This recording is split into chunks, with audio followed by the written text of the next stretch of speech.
Good evening, everyone. Welcome to the May 9th Architectural Historic Review Board meeting. We have a first item on the agenda, which is 12 Livingstone. I don't believe they will be here this evening. We will,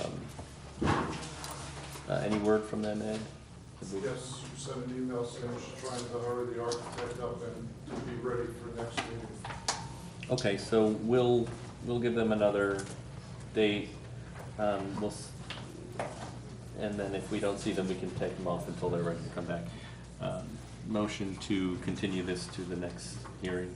Yeah, your seconds. Unanimous. The next application is 2 Ashford Avenue. Good evening. He's not here. I don't think your mic is working.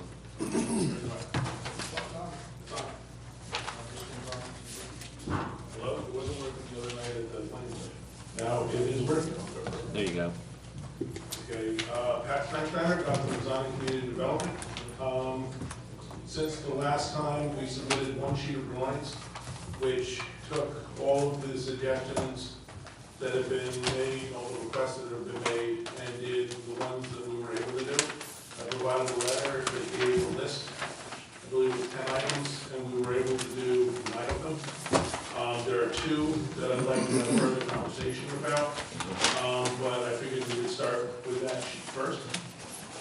And see if you have any questions about it. If you'd like, I can walk you through what the changes are. Patty, if you have a presentation, go ahead and make it, and we'll hear you out. And we'll get into it. Basically, what we did is we reduced the height of the parapet to the 36 inches that was shown on the approved set of plans. We also pulled the parapet of this middle element down so that it matched what the original height of that was. We changed this corner, eliminating the mansard. That was something that we would prefer not to do. There was some comment about it at the last meeting suggesting that it would be a mistake to make that change, but it's obviously up to you. We changed this from a single door to a double door. We showed the spaces between the windows having an element that comes out, so it reestablishes a shadow line at that point. On this drawing, we have the stone coming around on the 2 sides, the south and the east. The way it was originally approved, that's something we would like to talk more about.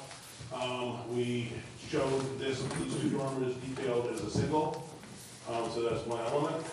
And we're showing brick in this one section that reduces the amount of stucco on the back so that there is more brick than the stucco was going to be, with this element reduced from 22 feet to 15-foot brick, or 16-foot brick.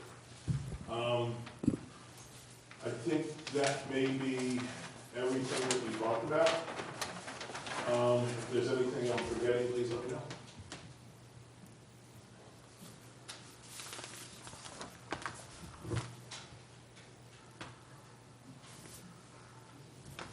Please. Do you want me to show you those other ideas that we would prefer, or? Sure, go through everything. With the front elevation, we would like to keep the mansard at this point. Instead of having it be the brick, we think that helps break the scale of this down. That was an element that was in the original approval. Everything else on this side stays as I just described it. This is cut to 36 inches. This elevation is the back. What it would do is we would continue to provide this additional brick, but we would replace the stone at this point so that this was brick coming around. You'd still have the stone base, but you'd have the brick coming up to that line so that that kind of brings that around.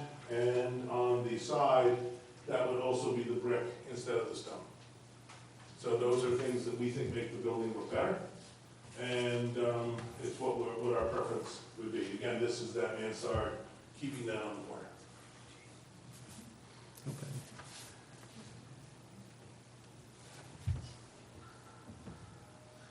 We had a couple of things that we talked about at the last hearing. One of those was about a reduction in the overall mass of the building.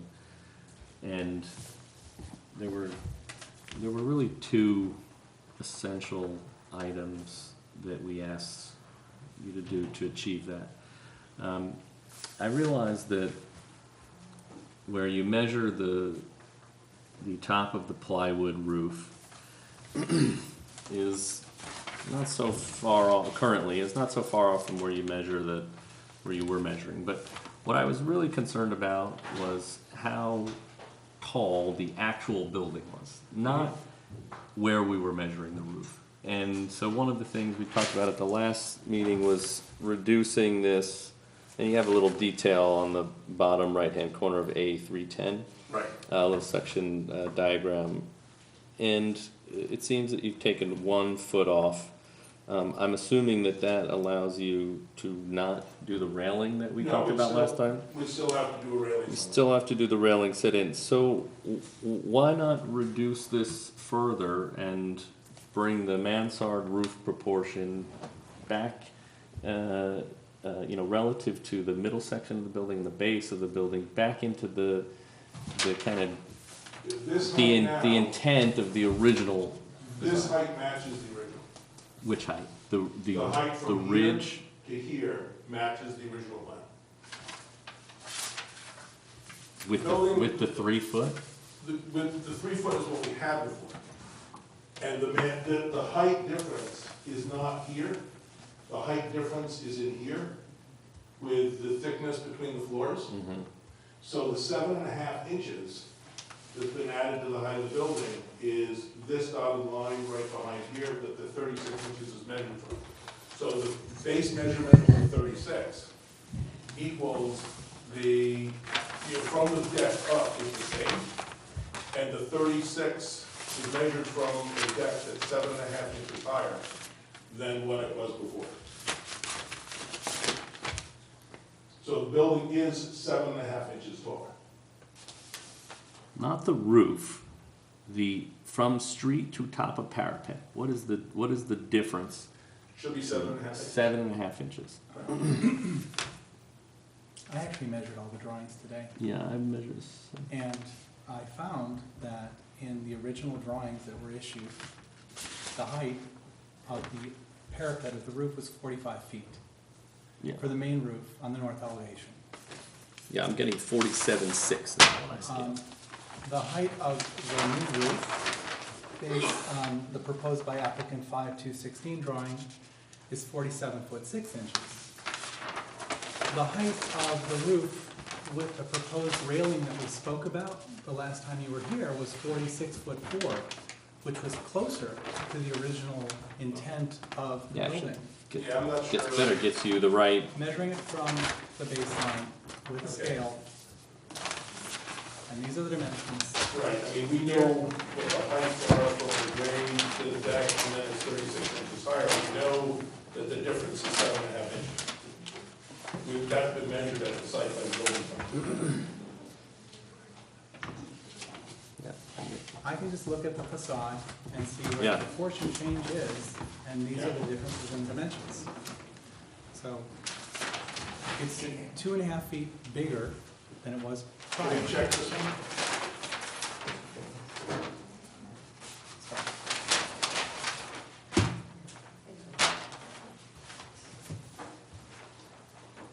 Right, no, the height from the top of the parapet there to the grade, and then find the same on the other This one. is A scale.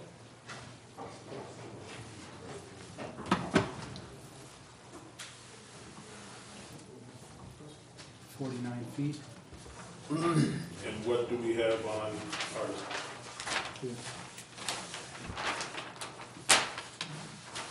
This one here.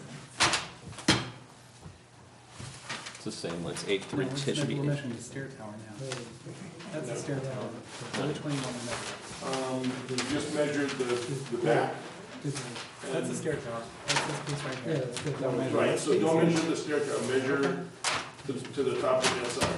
Well, no, you're measuring two different angles. The ground changes significantly around the building. Go down to that Oh, one right that's the there. same thing. This, measure this and this. Okay.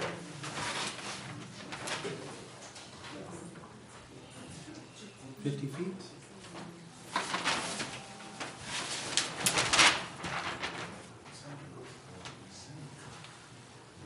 Where did you shut the door? Yeah.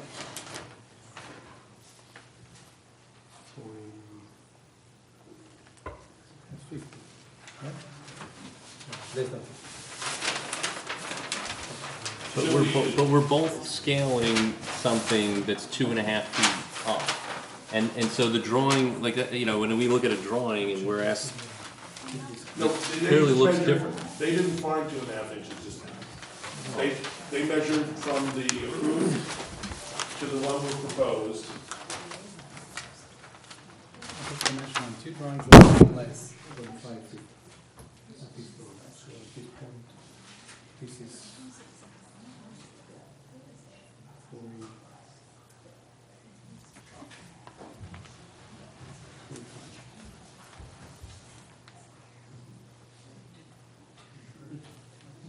This is higher, like a little bit. Right, and this was also approved. This is what's proposed. This one. That's what, this is today. Yep. Yep. That's where we are today.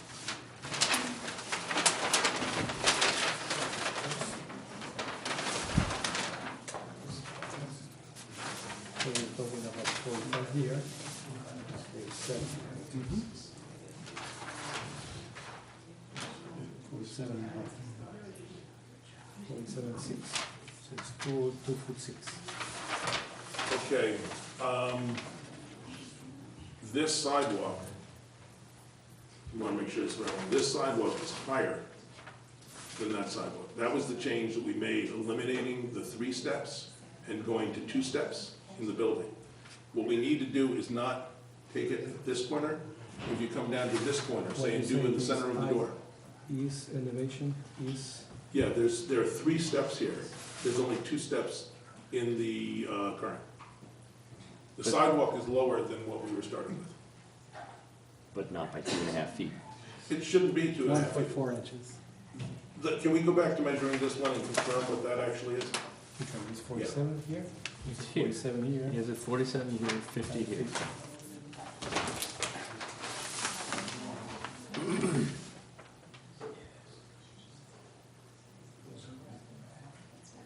Okay, let's do it again. Okay, check. What do you want to check? Just do this middle elevation on both drawings. 171. Start the middle of the door. 171. Same point. Just go take 3 numbers off of the north elevation for the proposed, and 3 numbers off the north elevation of the Yep. approved. Okay, this is at the middle of the door is 50 feet. Okay.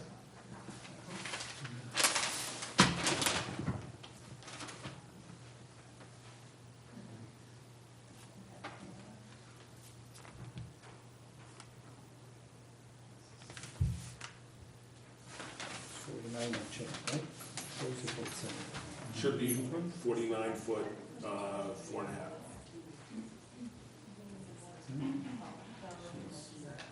It's 49 and 6. Yeah, 4. All right. The corner that's next to the bank, there's about a foot difference between what we had when we started in 2008 and when they did the survey in 2012. The drawings have been corrected to match the survey. What that required us to do was to reduce the number of steps on the interior. So we have 2 levels instead of the 3 that we had, but it doesn't raise, it would shorten the apparent height because the sidewalk would be higher, but the sidewalk is not that high. So, I see what you mean. Here is you're measuring at this point. Right. At this point is 47, correct? Mm-hmm. This is what it is. And at this point here is 50.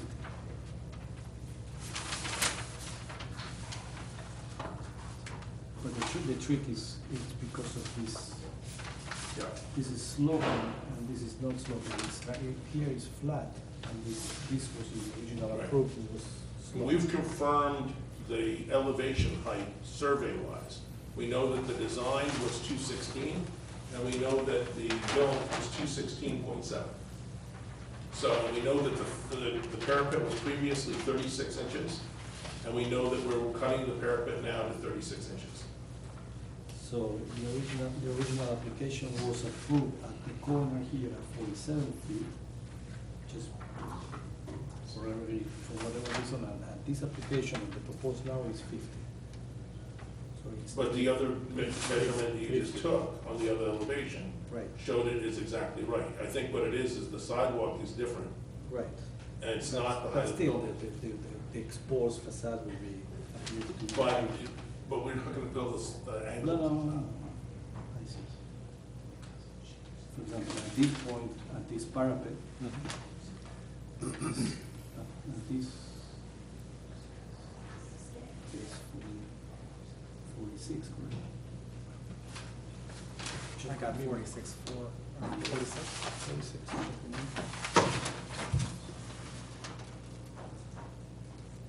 Yep, 46. So at this point, is 48 and change, right? That's on the Ashford Avenue side. Yeah, yeah, Yeah. It's 48. yes, it's 2 feet. That's where that difference is in the sidewalk. Can we look at the, But how could we have a sidewalk that's off by 2 feet? it's not off by 2 feet. Well, how is it It's about a that, foot, 3 off from what we had as a, I know, but if we take I know, here's the thing, we take an approved elevation of a building, and then we take a revised elevation of the building. Right. And you're telling us they're the same, but there's 2 feet difference in the roof. not in the roof height, in the sidewalk height. Yeah, but if And we the measure there's 2 feet difference in the sidewalk, how's that possible? If the measurements on Ashford, on Water, or on Walbrook are correct, and the building comes around in one level line, and the sidewalk before was shown coming up where it came up higher before, it's since, we had a building, right? We had a survey that had the power test property. Since that time, that entire site has been cleared, regraded, and what we're going by now is not the height of the sidewalk at the property line. What we're showing is the top of the curb. Right. So the top of curb to where it was measured at the site before was almost 2 feet different. That doesn't exist anymore. So you're right, it does increase the One apparent second, height. Let me understand. Let me understand what we're saying. We have the street, the curb, and our building, Right, correct? The height is measured at the curb. now it is. How? Before it was No. measured at the property line. Right, but what was the top of the curb before?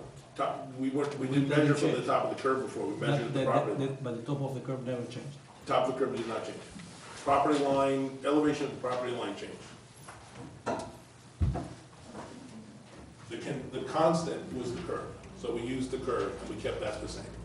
We knew what the elevations of that were, we knew that it would be 216 to the roof of the original design, and we know we're now at 216.7.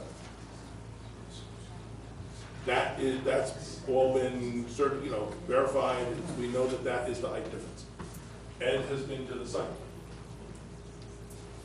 So you're saying this is the thing, right?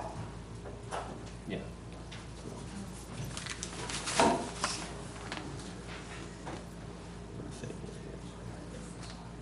I mean, one of the things we're trying to do with the parapet is maintain its structural integrity.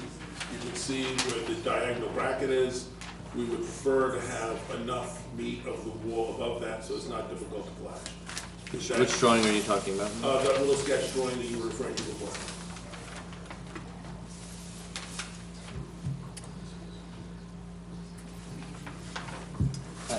I don't know what the convention is, and the convention for taking these heights, I mean, it seems a little strange to me that we would have one height, we would govern the height of the building based on one thing, and then at one point, and then on another thing based on another point, when it's convenient. So if the building is grown by 2 feet, it is, the building is grown by 2 Base of the feet. building is fine. You gave us an elevation, or you gave the previous board an elevation based on something, whatever on the survey of the property line. Original survey. That grade never existed, or didn't exist for No, it you. exists. based on an old property. But now we have a new property and we're taking a new datum line from which we measure, which tells us that the building hasn't grown when in fact it's 2 feet taller than our approved At the one corner, building. Yeah. not on the other side. No, I understand. It's just, there's something that doesn't sit quite right with me. I mean, if you would like us to look at raising the sidewalk up, we could do that. We could have the sidewalk match the heights on the drawing. No, I'm just, possible. I'm wondering how we get to this place of why we have one datum line that we design with and another datum line that we build with. If you do that, you end up with partly the problem that we have now. Was code asked for measurement from average grade.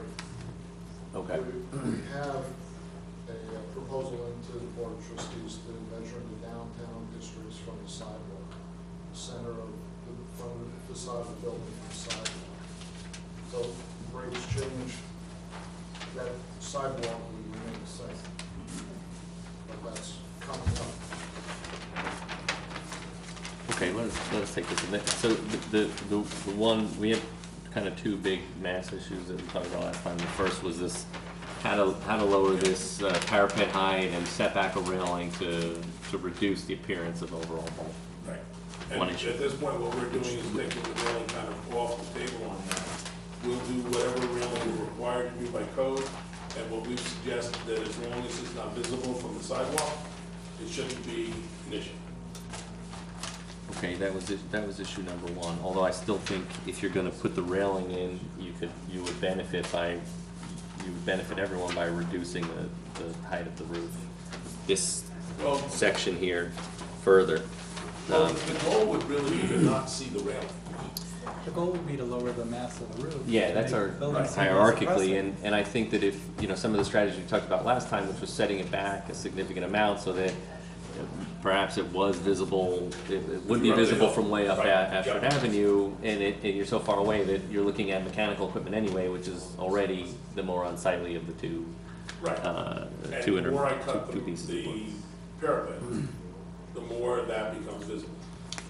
That's right. And so, there's some other issues. I don't know where mechanical equipment is located on here. There's a lot of mechanical equipment on the roof. Where is that stuff?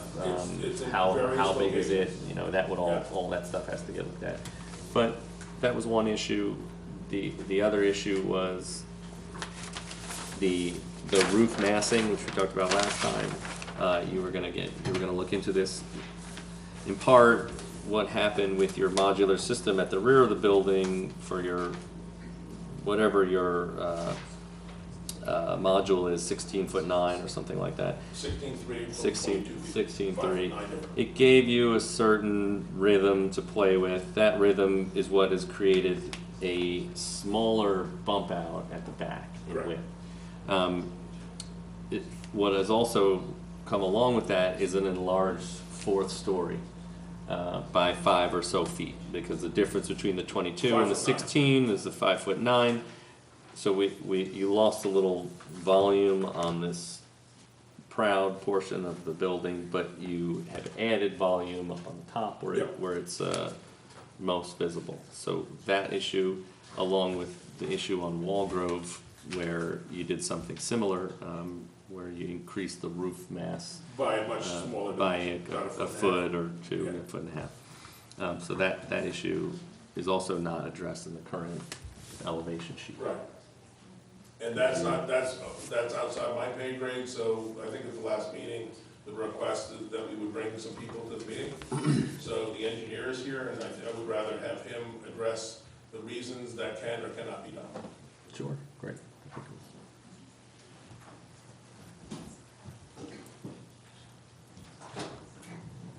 Good afternoon. I'm Larry Nardesha.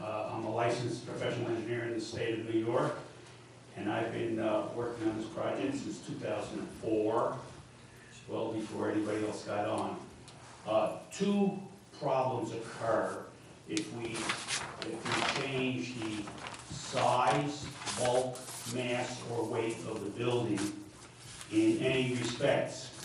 We would have to recompute the seismic loading and recompute the wind loading. And that has already been done twice from the original stick-built. The state required us to redo it a second time for the modular build. So that would present a significant hardship after the state, in fact, has approved both of those computations. Secondly, all of our internal systems are connected in the wall, and since these units are sealed in Pennsylvania, when they get here to change and truncate the sewer, water, electric, gas, fire alarms, sprinkler systems would be difficult, would require the opening up of the sealed walls. So these two items present a very significant hardship, and I think that has to be taken into consideration. Can we ask you a couple of questions? Sure.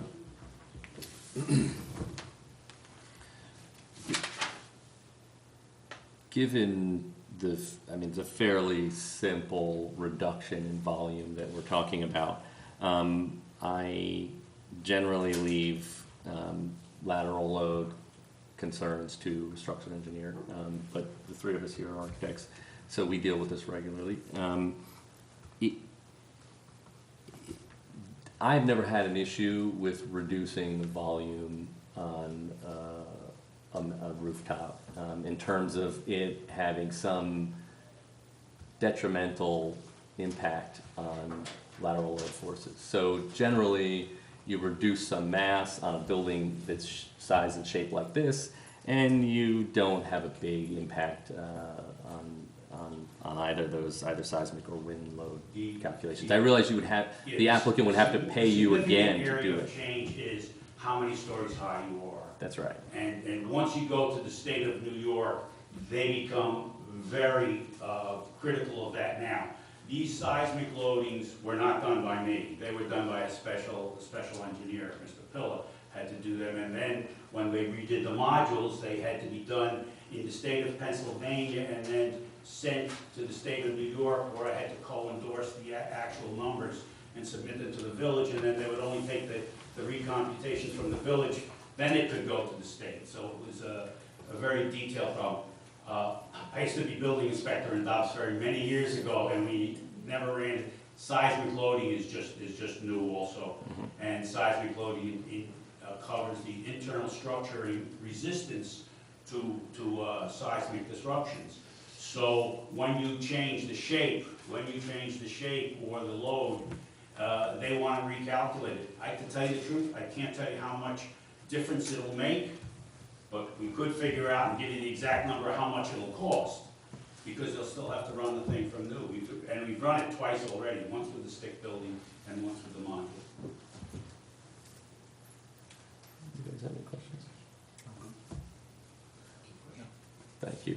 Thank you. Oh, thank you.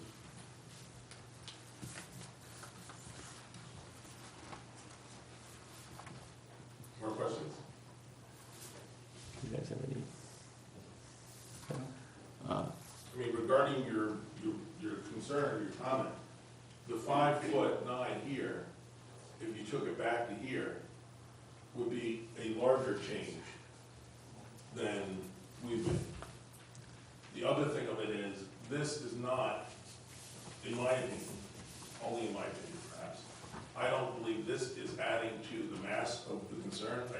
The 1'6" here has extended that on Walgrove, but what you're seeing here isn't something that you have that kind of perspective of that makes that kind of a difference that would justify the tests or even just how much of a challenge this would be to remove that. As Gail looked the last time we were here, the changes that would make, you basically redesigning the unit. Because it's not like you take something off and everything else works. You'd have to do a totally different design. These drawings have been with the village now for quite a long time. They were submitted, I know, in October 2015. This board is bringing those kinds of changes up for the first time. So I think it's very difficult to make that happen. Okay, well, we're going to give you our opinion about all this stuff. I'd like to hear if there are anyone in the audience that has something to add? Steve?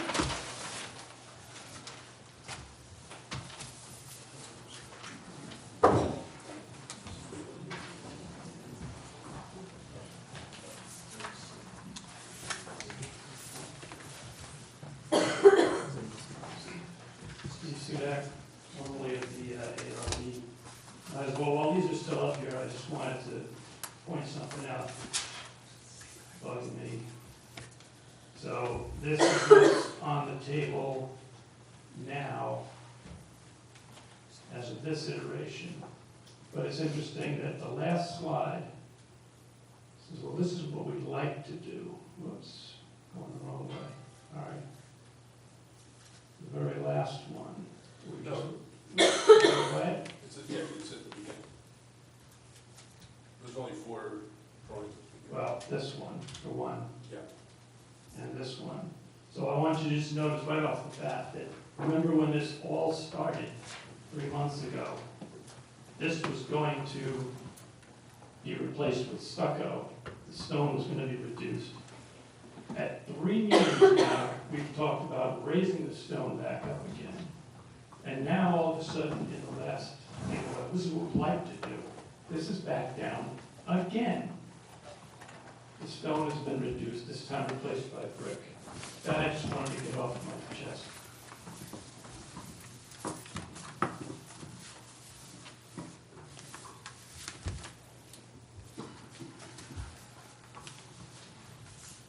Most of this you've covered.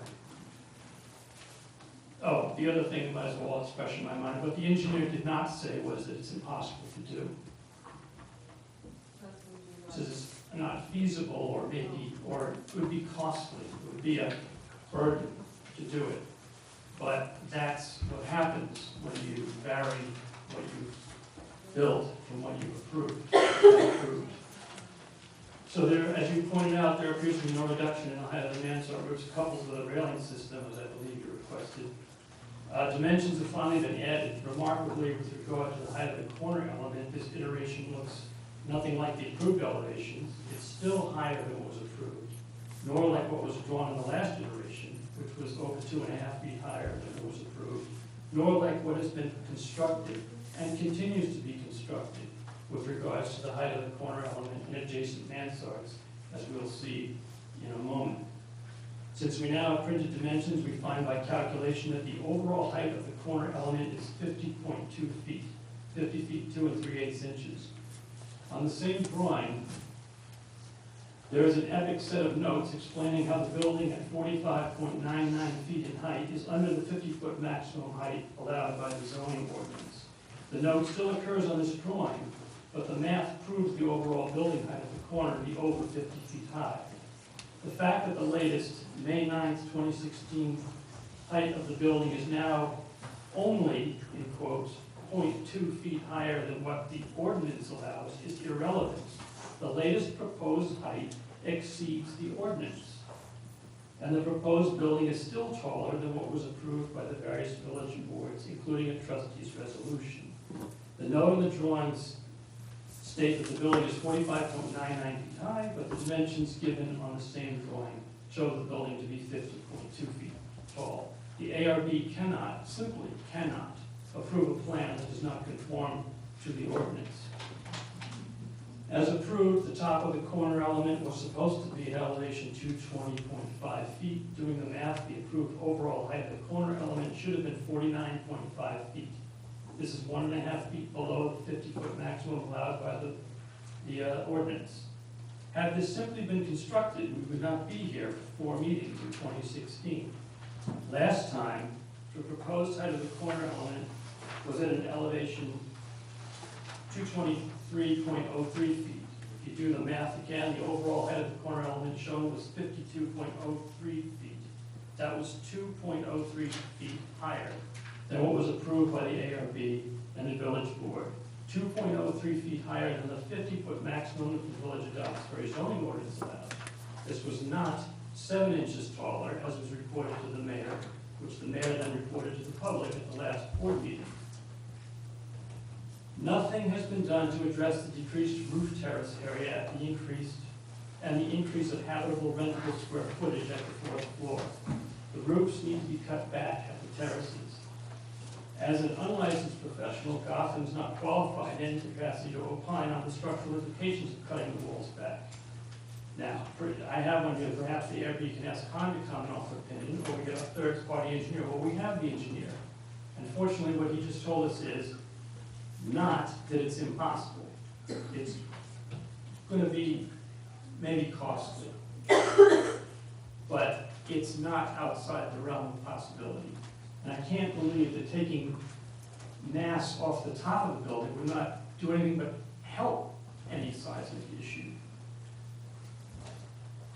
On the north elevation, the mansard at the east end of the third floor was specifically considered and requested to visually break down the mansard facade and lower the apparent roof lines.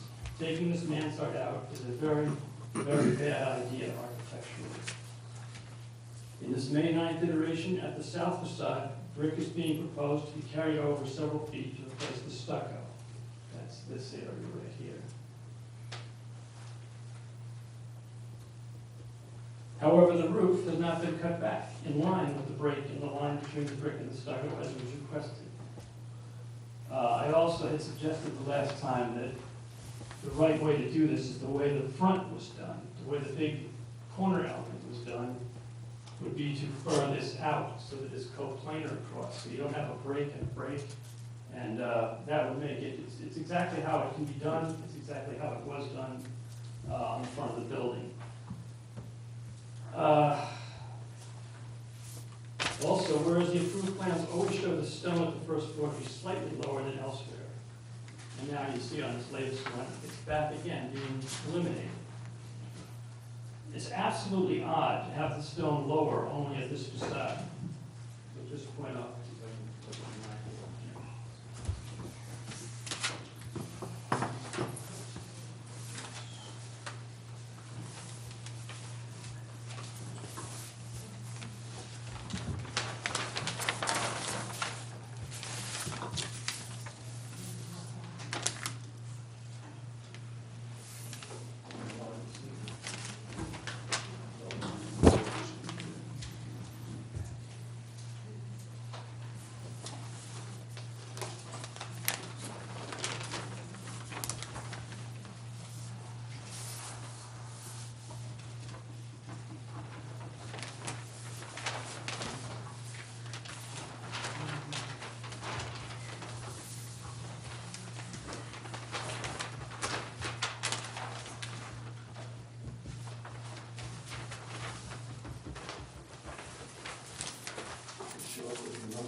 That's all right.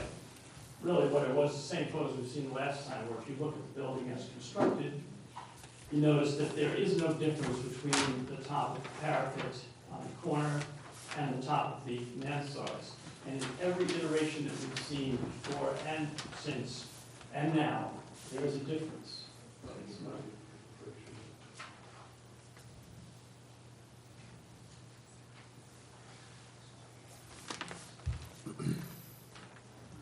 No, I'm looking for a photograph. No, okay. No. This comes across even, it stays even. It's supposed to be Steve, lower. you want to use this so I can see?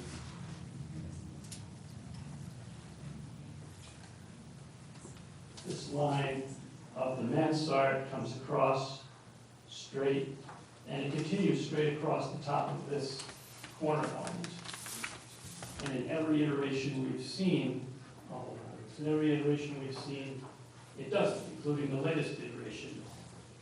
But it just becomes more and more absurd that the building just continues to be built and built and built, despite three meetings, despite 4 meetings, despite all these discrepancies, the ones you just found, it's just unbelievable that this goes on. So it's absolutely odd to have the stone lower at that facade on the back side of the building. The ARB should request, in fact, that the stone at the south facade be raised to match the height shown on the west and north facades, instead of that funky drop of one stone down. And the reason for that, the square footage, when the applicant suggested doing so goes above and beyond what was approved, the ARB can point out that in fact, when the second floor, finished floor, was lowered approximately 2 feet, the entire stone base of the first floor was also lowered by approximately 2 feet. The square footage of the additional stone that the AHRB would be requesting on the south elevation is substantially less than the quantity of stone lost around the base of the entire building due to the reduction of the first floor height. The request to raise the stone on the south side is completely reasonable and in fact more consistent with what was originally approved.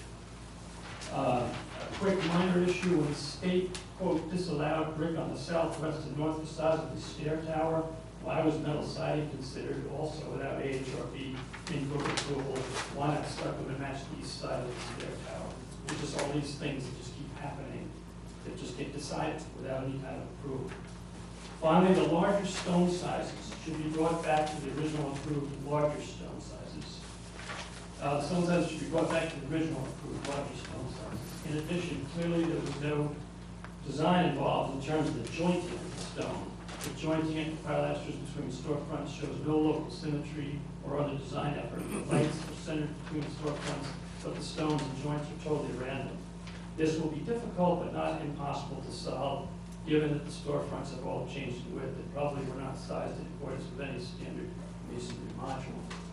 Returning to the issue of the increased floor area of the fourth floor, it is wrong on every level to allow the applicant to build the increased square footage and height on the fourth floor that not only was not part of the original approved plans, but also for which no attempt was made to get approvals by the ARB before construction. This from a designer who's well versed in over the past 20 plus years in the approval process of the village of Dobbs Ferry. This was no accident of error. The fact that the building inspector didn't notice it or didn't think it was an issue is not the ARB's problem. You will notice the applicant did not choose a modular system that reduced the size of the fourth floor, or a system that left the fourth floor the same size. He only chose one that increased the square footage and associated bulkiness. The designer knew it would make the building look bigger and bulkier, but he took a calculated risk that nobody would notice and was emboldened by the building inspector telling him he did not need to go back to the ARB, assuming that he did in fact ask and was in fact told he didn't need to go back to the ARB. But the applicant did come back to the ARB, and the ARB did in fact notice the change on the fourth floor. The added residential square footage is problematic for another reason. Whereas resolutions modifying square footages were made for the first floor parking retail space, and whereas most recently the second floor use was changed from residential to office, at no time did any resolution include an increase of the residential square footage. On this basis, it appears that the increase of residential square footage is an unauthorized change, inconsistent with any approved resolution, and therefore may in fact violate the terms of the resolution, and therefore render the approved resolution null and void. And I have a copy of that resolution. This was just before 2012 when the plans were actually submitted. At the very end of the resolution, approved subject to all requirements and conditions of a resolution dated November 13, 2012 of the Village of Dobbs Ferry Board of Trustees and the Village of Dobbs Ferry Planning Board resolution dated November 1, 2012. Any change, erasure, modification, or revision of this plan, absent reapproval from the Board of Trustees, shall void this approval. The ARB should not approve this application unless the roofs are cut back and the square footage and the roof configuration is reduced to what was shown in the approved plans and in accordance with the past resolutions. The precedent you'd be setting by approving the fourth floor as built is huge. There are a number of projects currently in the works in Dobbs Ferry, most of them by this designer, a few by others. The message would be that the 66, 68 Main Street and 75 Main Street do not or will not need to conform to the approved drawings, and if challenged by the village after construction, somehow it will become everybody else's fault for the way it got built, and somehow it'll all be our problem, not theirs. The scale of the mistake at 75 Main Street, by comparison to Ashford Avenue, would create a far greater impact and be far more expensive to change after construction. For all these reasons, I respectfully request that the ARB not consider any submissions that do not clearly indicate reduction of the fourth floor and adjustments of the roofs to conform to the approved plans, as well as any and all other stipulations put forth by the AHRB.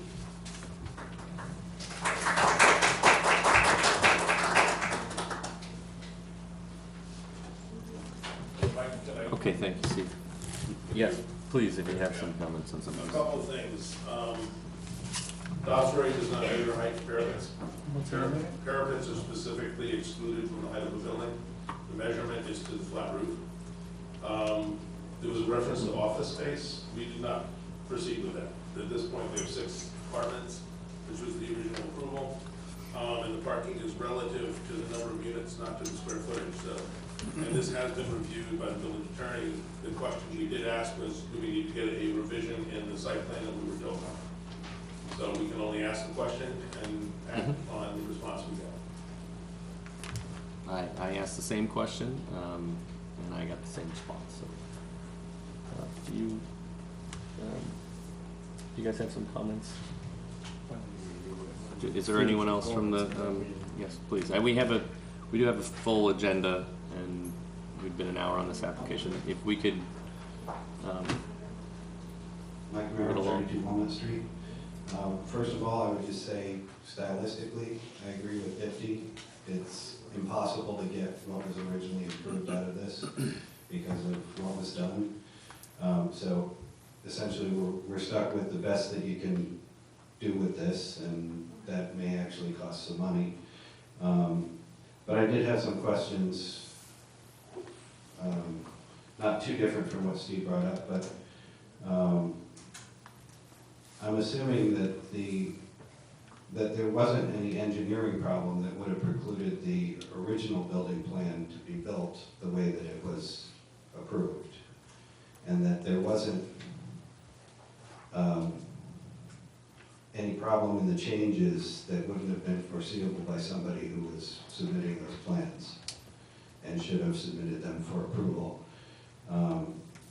Accordingly, I would agree that this is not a facade change and it requires some escalated approval, especially if we're considering that we may need a change in the law to accommodate measurements so that it doesn't exceed what was exceeded before. Another thing that you've kind of brought up, but we just heard about measurement to a flat roof. I always thought that a mansard was not a flat roof. This does appear to be a flat roof with a pretend mansard. But that's a different issue. Obviously, that wasn't what was originally designed either. Thank you. okay, thanks. Anyone else? So we don't get lost, the mansard is the same as what was designed in the way that it works. We always had the flat roof, we always had the mansard coming up. No, I understand how we measure roofs and how we're considering this a parapet. Well, somebody just said that it was different in the original design than it is now in terms of how the mansard was built. It's not the case. Well, we did have some higher issues, but we've been through all this, and I think we'll get to that. Does anyone else have a comment? No? Okay, let's you guys go. No? Yes, sir? I will just, I'll make this brief. We obviously feel, Pine have an opinion about this fourth floor that is really a question that was resolved a long time ago. So the fourth floor is in, we understand that. And we're not attempting to revisit that issue. However, the fourth floor causes some massing problems for you, and they have been exacerbated by the changes that were made. Primarily the overall height. I understand how we measure, but if we're being completely forthcoming about this, the building is taller, despite how we measure, than the approved building. The building is also more massive than the approved building. And since that fourth floor was such a contentious item, and an item that we would also take issues with if we were looking at this from scratch, which we're not, we understand that, we accept it. We do take issue with the mass exceeding what was approved in 2012. And it's not that we're asking you to build this exactly the way it was approved. I understand that there's some things on site. We're going to try to work with the building you have, but the two issues, the 2-foot difference in the overall height and the 5-foot difference and the 1-foot difference in the roof line is significant enough to cause us a lot of concern, it's not just about what you see on Ashford and Broadway. There's the whole neighborhood on Walgrove that looks at this thing too. And so I realize it's not the primary facade, it's less important back there, but it's still an important part of this overall mass. And so we can't just ignore that because it's at the back of the building. Those are the big issues. There are some other issues which are in this preferred drawing. Whether or not we have this small mansard piece on the Ashford Avenue side is of secondary concern to me. Although I gave you my opinion about it last time, you submit the drawing you want, and we'll assess it like that. But the issue about the stone, which on the back of the building, which we have discussed at length over all the meetings, I don't think our opinion of that has changed. So I don't want to keep revisiting that issue. Put the stone as it was originally approved at the back. I think that's the logical choice. The size of the stone, I'm okay with the change, how it's been done, the scale of the limestone. I think there's a good rhythm of proportions from the large base, the smaller pieces, and then the brick. So I'm not going to comment on that. Okay. But really my issues are what's happening on the roof volumetrically, and then this issue with the stone at the back.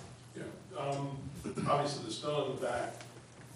The stone in the back, I think, demonstrates something that is one of the reasons it's kind of hard to listen to some of the comments. We haven't moved forward with any of the work on the exterior of this building because we're before the architectural review board. We understand that there are changes that will be made, and we're prepared to make changes. Mm-hmm. And we've discussed that with the board, and we've said, we're obviously trying to make sure we know exactly what those changes should be. So it is, when somebody tells me that something's going to be, but we're not doing that, it's kind of a strange feeling.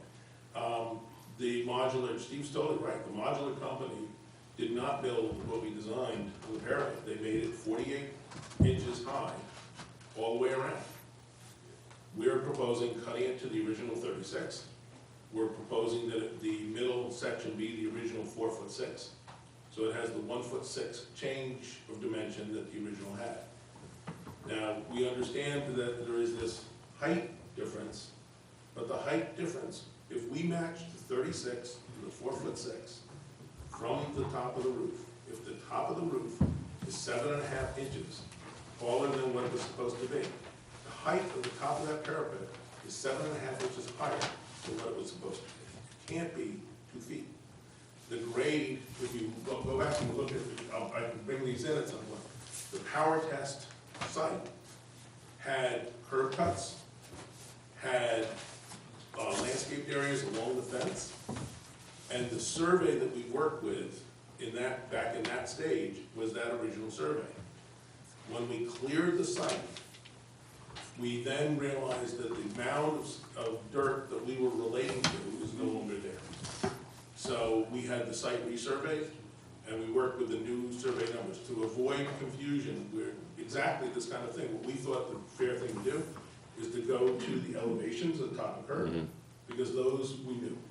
So if we know what our height is from the top of curve to the top of the roof, and we know we're 7.5 inches taller than we were supposed to be in that, I think that should be the answer. You can measure the building the way it was with the grade of the base. And Yeah, I understand that, but what I understand too is that the prior board on 2012, when it was approved on a set of drawings showing a certain aesthetics. Yeah, and proportion. right, And that's if you that's put, not to be well, it's dismissed. not fair to the prior board that approved the drawing and showing, well, by the way, the curve changed 2 feet or whatever. and Well, the you- curve didn't change. The grade on the side I'm just saying that the drawing changed But we and didn't the do that. aesthetics changed.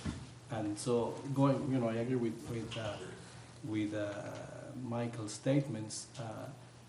We have to deal with what we need to deal with. However, and we are ready to work with the building to make the best out of it. But the way that is being presented is still far from approvable on my end. Yeah, I'm, there are many minor issues, but in general, go ahead. Yeah. What I'm wondering, I'm asking a question. This grade used to come straight across? Yes. That was the difference? If the idea is that at this point where that grade was lower, would it make a difference more if we added landscaping planting wells in those two locations to bring that back up? In fact, it could come all the way across here because we eliminated the doors that we had at that point. We might need to use every trick in the trade to try to, Some tricks, I hope, but I'm Yeah. trying to be flexible and find out solutions. So if the concern here is that I think this end is pretty much as it was, probably up to about here. If we took from this point to this point and made that, because we're set back about 3 feet from the property line. So if we, or maybe a little bit more, so if we came out at that point with a planter and added that at this point, we could recreate the exact height to what would have been the dirt before to what the dirt is now. May I ask you a question about the Sure. windows on the fourth floor? Sure. Did the windows on the fourth floor change in size? I honestly don't remember. I mean, I'd have to go back and look at the drawings. I mean, Did the sill height of the windows No. change in relationship to the floor? no, the window heights have stayed the same, Okay. which is one of the reasons Steve pointed out a long time ago that we had a different relationship from the top of the lintel to the underside of the cornice. This was smaller before, and that was because we had 9-foot ceilings with 1 foot from ceiling to floor. We now have 8'6" ceilings with 1'10" from ceiling to floor. So if we were to only focus on the top floor, which seems to be the most oppressive moment, the original, as approved drawing showed that from the top of the top of the window frame to the top of the parapet, the dimension was,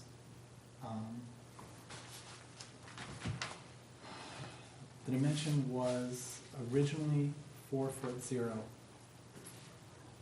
in the approved set from 2012. If you were to just take the dimension from the top of the window frame to the Yeah, if top we of can the use the parapet. wall group, because It that's, doesn't matter which well, face the it's on. two are different. I'm looking at the same facade on both sides. Right, but I'm the looking wall, at this the face wall road on side is actual. different than the Ashford side. The height of the parapet was different.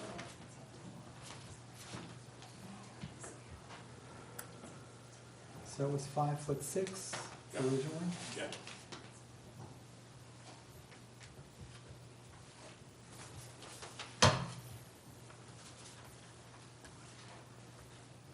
And it's 5'6" now. So for the Ashford side, which seems to be the variation Right, of we had 2 1'6". different heights of parapets. And now we've proposed one One. consistent.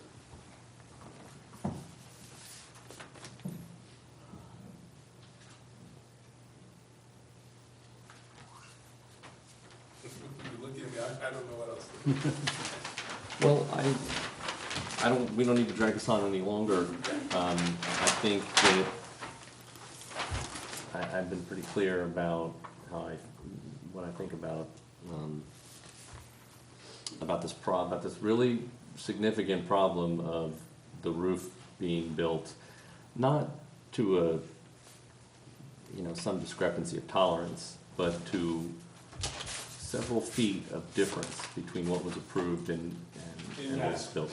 And so that's really my big concern. I'm not, we know that you can change it. I understand there's a certain expense that you have to undertake in order to pick up the load and the roof load in a different location, and to recheck the seismic and the other lateral load calculations, and possibly reroute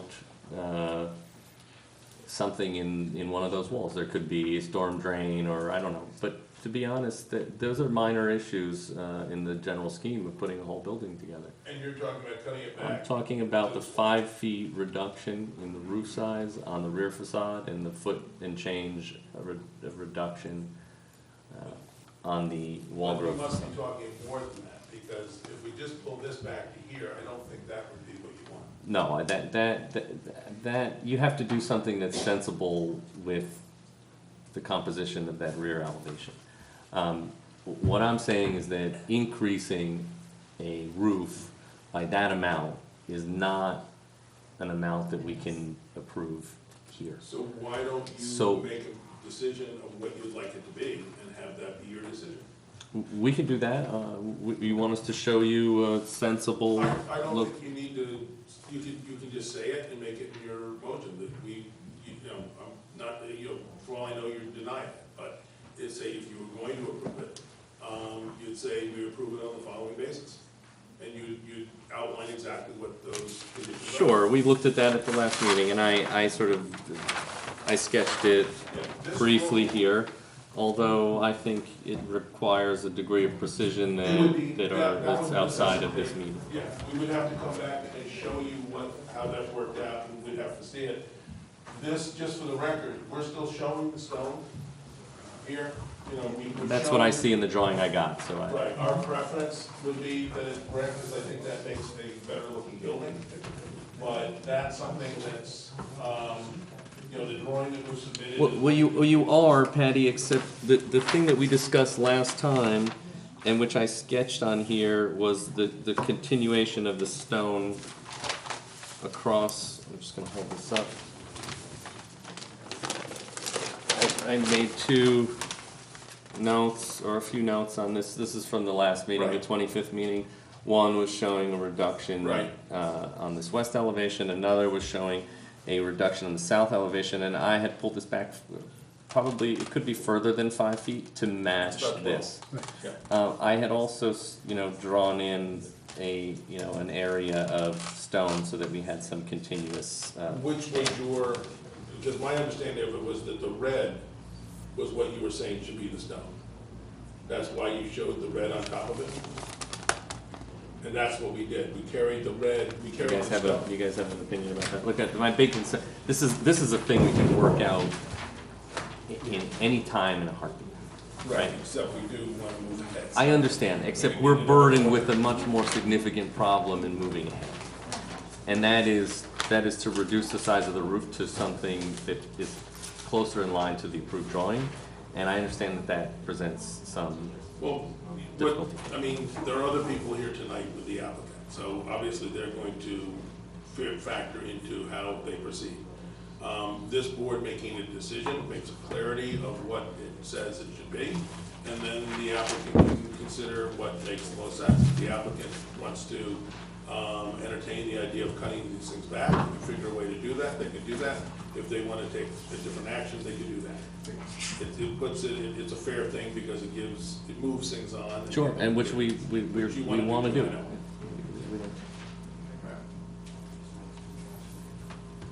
My name is Richard Loncato, I'm the attorney for the applicant. My client is extremely concerned about cutting back the area. Which one is it, this one or this one? It's cutting this one, cutting this this one and cutting this one. These are boxes, modular boxes, so it would have to be cut back 15 feet something, not just 5 feet. The whole box has to cut. Right now, it's a finished room. You're gonna then increase the deck all the way back to a large deck. Not only is it very expensive, but it's gonna create a tremendous construction problem. That whole wall is gonna have to be taken out, all the utilities in that wall have to be changed. And my client's just not agreeable to that. So if that's your decision, that's your decision. I understand that's complicated and potentially Very costly. complicated. I also understand that it is a self-created hardship. And so I would just say that, Created by the modular company, not my client. but I think that, look, I can't be any more clear about our thinking on this and where we lie. Do we have a decision tonight? If that's your condition for approval, then, please do it tonight, because, What would we the approve? construction job is stopped right now. And I don't think people want to see the way it looks right now for the next 6 months. I don't, and how do we issue a conditional approval if we haven't seen drawings or anything like that? Well, I'd say you could approve the stone and everything here with condition that the massing of the fourth floor comes back to within the original approval or more. I don't think that's a very hard to issue an approval with those kind of conditions without seeing them. I don't see how we can do that. Yeah. You guys have- Also, the mansard in the corner, I do agree with Steve. You grab the microphone. Yeah, I agree with Steve that the mansard on Ashford is better. So, yeah, how do you feel on that? What you just heard after 4 months from the applicant's attorney is, no, we're not gonna do this. So, I don't think you should do a conditional approval. I think you should request that the changes be shown. Because as we heard from the engineer, it is possible to do. So since it's possible to do, and it's the right thing to do, it's a win-win. And to reiterate, nobody forced the applicant to go to modular construction. No, we understand. Thank you, Steve. One Patty? thing,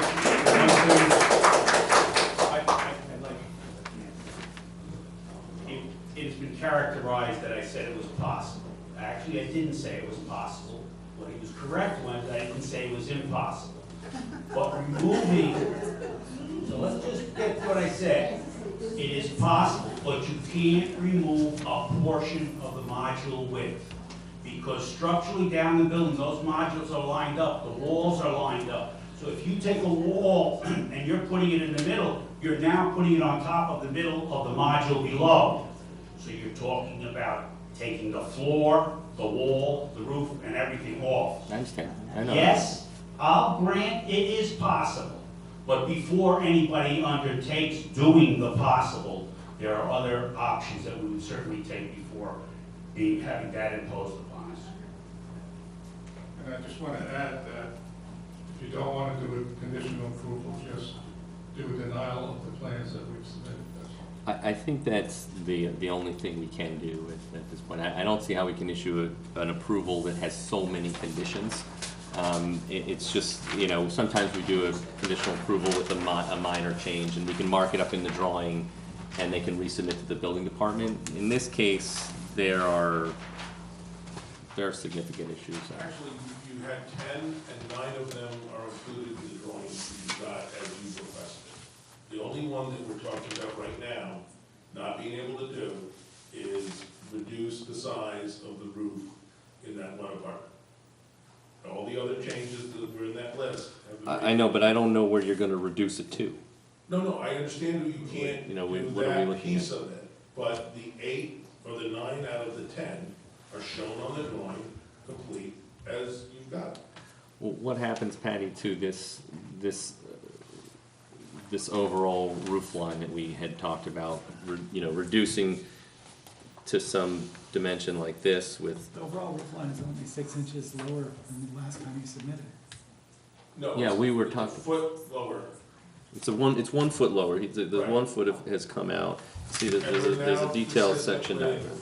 the height plus 7.5 inches. And parapets are not included in the height of the building. So I just don't see where that piece of it is the problem that you're seeing it be. Unless what you're saying is you want us to then compensate for the 7.5 and reduce it further and make the size of the mansard smaller than it was approved to be, which I'm not, you guys decide what you want, but the proportions right now of the mansard, I think, are right on the edge. I would not want to see that smaller given the size of the second and third floor. The massing of that seems appropriate. It's proportional to what we had before. And it matches the height of the parapet we had before. And the size of the roof is exactly the same as we had before.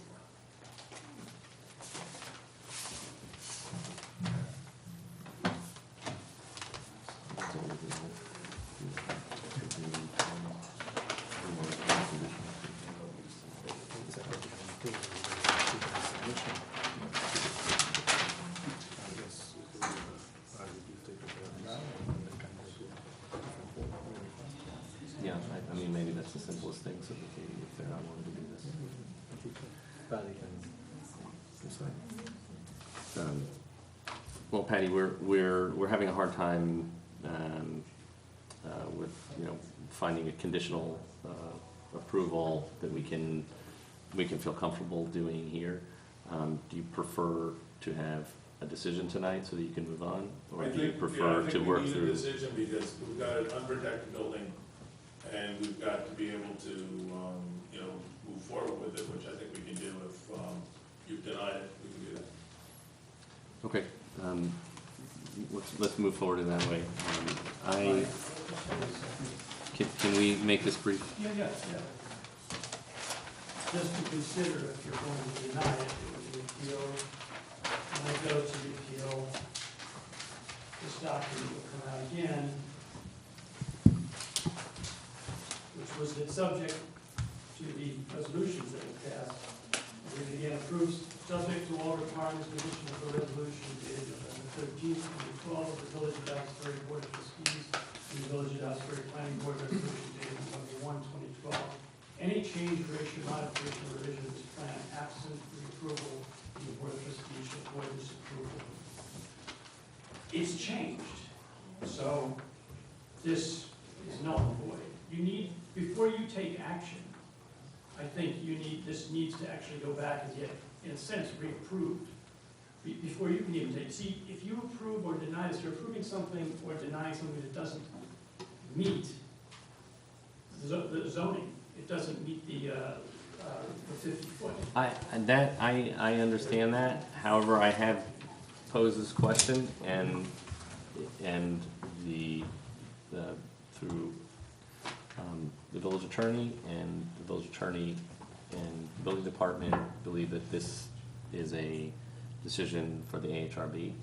And so that's why we're still here. That's why this didn't go back at the first meeting directly to either planning board or the board of trustees. Given that the possibility exists to restructure and do this change at the top, I would advocate that you continue it, and the next time those changes are shown, and maybe the costs are given. There's all this talk about planters and everything. I mean, you don't need to do all that if you just fix the top of the building. I mean, I think acting on this, in this state, first of all, I mean, I don't know about you, but what would you even be acting on at this point? I really don't know anymore. It's Okay, just thanks. appallingly obfuscated and confused. So I would continue it until such time as you get a drawing that shows everything that can in fact happen. That's all. Thanks. I think in order to allow the applicant to move on, we're going to make a different decision. Pat, you have something to So add? I'm not being, I don't know, what's the idea of the planner was specifically to recreate what Dale was asking. I understand that. So we weren't being, you know. Let's move on. I'd like to make a motion, we deny the application for the reason that the proposed new roof is completely out of scale with the previously approved roof. And this is regarding the rear elevation, which is what we're calling the south elevation, and that has moved 5 feet. It has grown 5 feet in size. On the west elevation, the Walgrove elevation has grown 1+ feet in size. The overall height of the mansard appears to be, it is, as measured in your drawings, at least 7 inches taller, but from the appearance of the elevation, could be perceived as being as much as 2 feet taller. Do I have a motion to second? Yair, Dale? Unanimous. Unanimous, thank you. Thank you.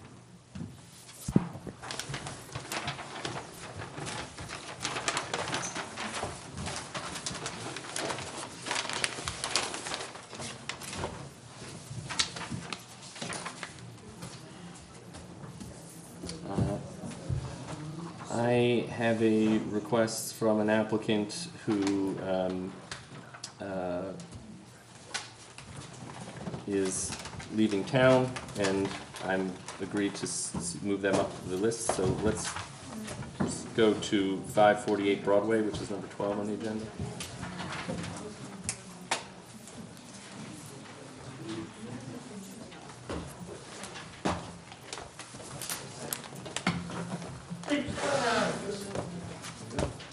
Either one of them.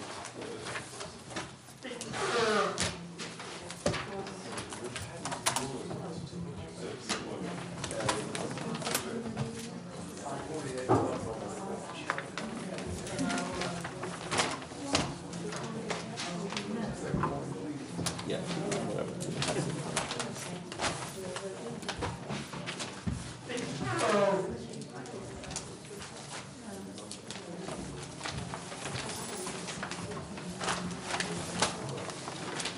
There's still a pre-submission, so it's kind of, let's give it, let's get this over with quickly.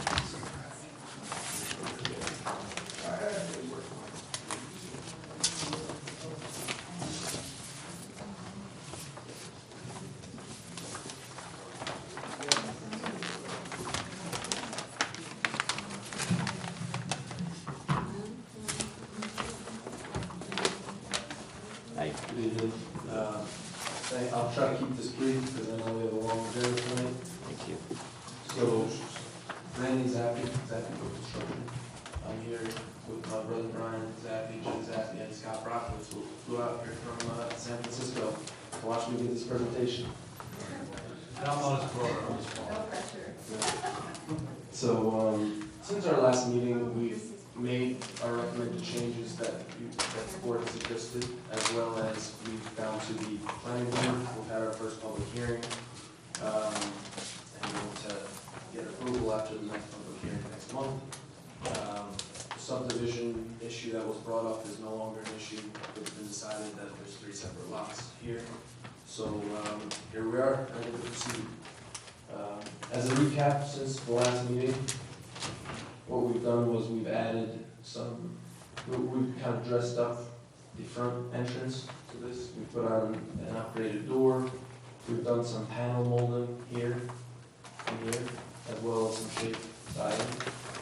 We put some corbels, it's a little hard to see here, but some corbels underneath the roof decorative to try to dress it up a little more. We removed the shaped siding here, which was previously on the top half of the second floor. We continued the hip returns on the gable of the Broadway facing side of the house, and then put some accent shaping here, as opposed to the just big wall of vinyl siding that was previously submitted. And we put some two quarter round windows in here. And we did basically the same stuff to the other house that we were here in front of before.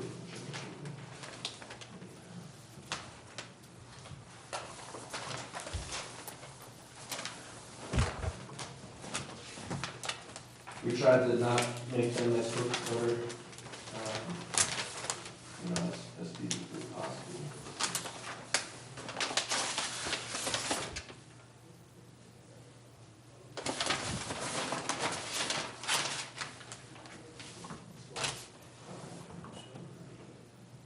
So this is the middle lot, which we've done, we've taken your advice that you gave us for the first lot and did a little bit different here. We gave them 2 columns with posts here, panel molding, took off the corners, so now it's a more rectangular roof as opposed to trapezoidal. This side remains basically the same.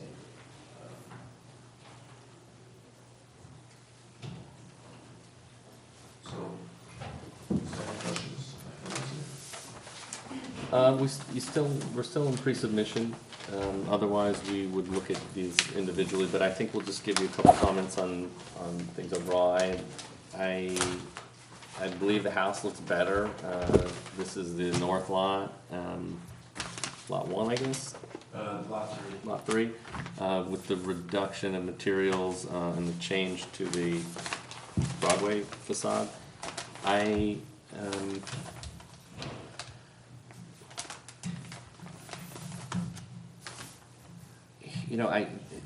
This little corner cutout that you have on the, in the previous house. You have that one open? Yeah, if you look at the drawing on the top, what you have is you have a little cutout for the door volumetrically, is that right? Yes. It's a very minor thing, and we can deal with this when you come in for an application, but I would resolve the trim a little bit better, either by carrying it around or carrying it up or something, so that you don't have a trim piece that dies into the siding. But otherwise, I think the house benefits from having a sort of monumentalized front entry, and I think the Broadway elevation looks a lot better. It looks really good, so I don't have much to add here. And I'll then, make please. a few general comments, and first is, I agree with Michael. My first reaction is that the main facade seems to be on the side elevation, which are one across from the other. It's one of these houses that needs to be symmetrical, and for me, you can do it. I checked the plans, and it's very simple to make it, symmetrical in terms of the composition of the elevation. And if you decide not to make it symmetrical, for any particular reason, That the center. symmetrical means that the door's at the center, so you have the window, but at this portion that you by the cutout, maybe you continue to use it a little bit. But if you take the design guidelines, there are a few good points here that if you go like the federal simple style, it's very simple. This house would be particularly very elegant if you just keep the rules of the game, keep it simple, symmetrical. The windows, the proportion of the dormers in relationship to the roof could be also a little bit polished and improved, and it would look at it like a great house. And the side elevation too. The main problem that is that the front elevation of the house is the side elevation, the one facing Broadway. So you're almost there to make it look decent, not as a side elevation, but as a front elevation that looks like a side elevation. It's a forward elevation.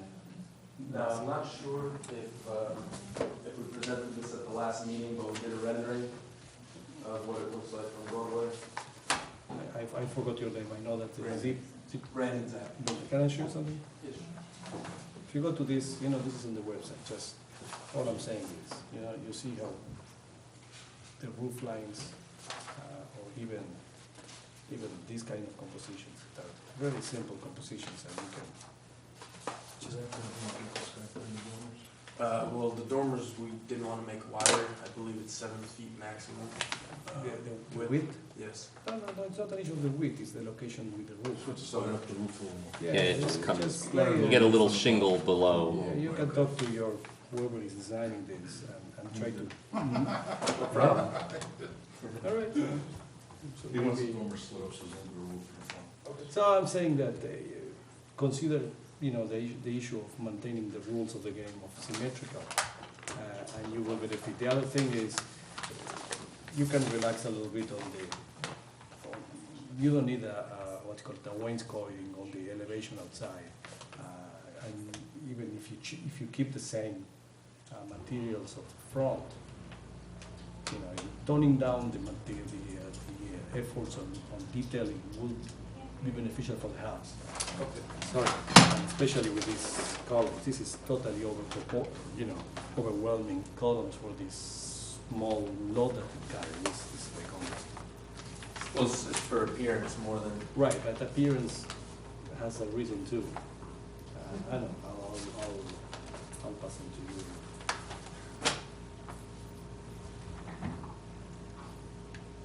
The Broadway elevations look very good, I think, because Yeah. they're different enough, and I think they achieve what you want. I have to agree with Yair. I think this center section is still just perhaps a little bit overworked. Simplifying it would be really beneficial, but overall, I think it's looking pretty good.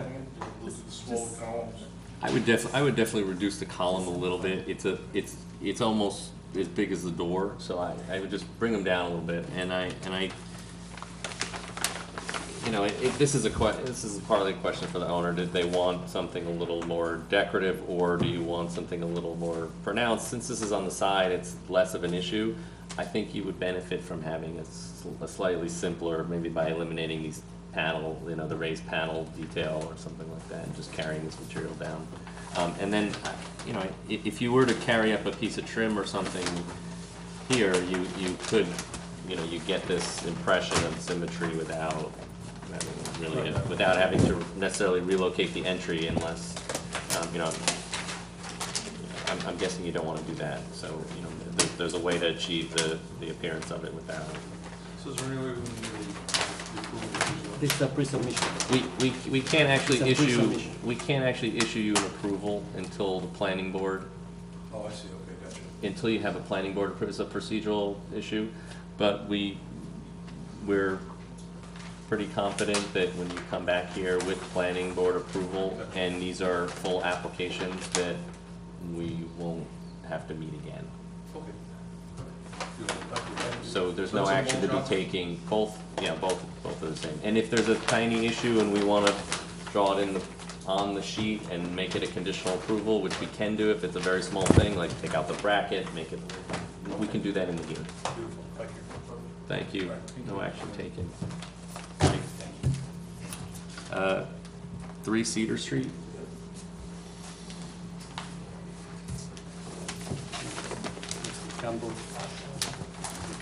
Campbell meets, he was here last Yeah, time. Campbell Meats, I think the last time we covered everything with the exception of showing you what it looks like with the air conditioner removed and the word butcher. I got one. Now we can show, thank you. Well, I got one.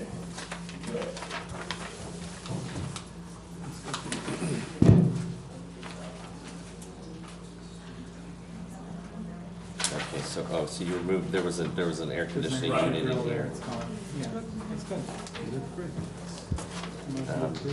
And these are, what's our max size, 14 inches? Yeah, these are slightly larger than that. This is more like the parlor. Yeah, it's the It's Yeah. the right scale. Same. It's right. It looks good here, okay.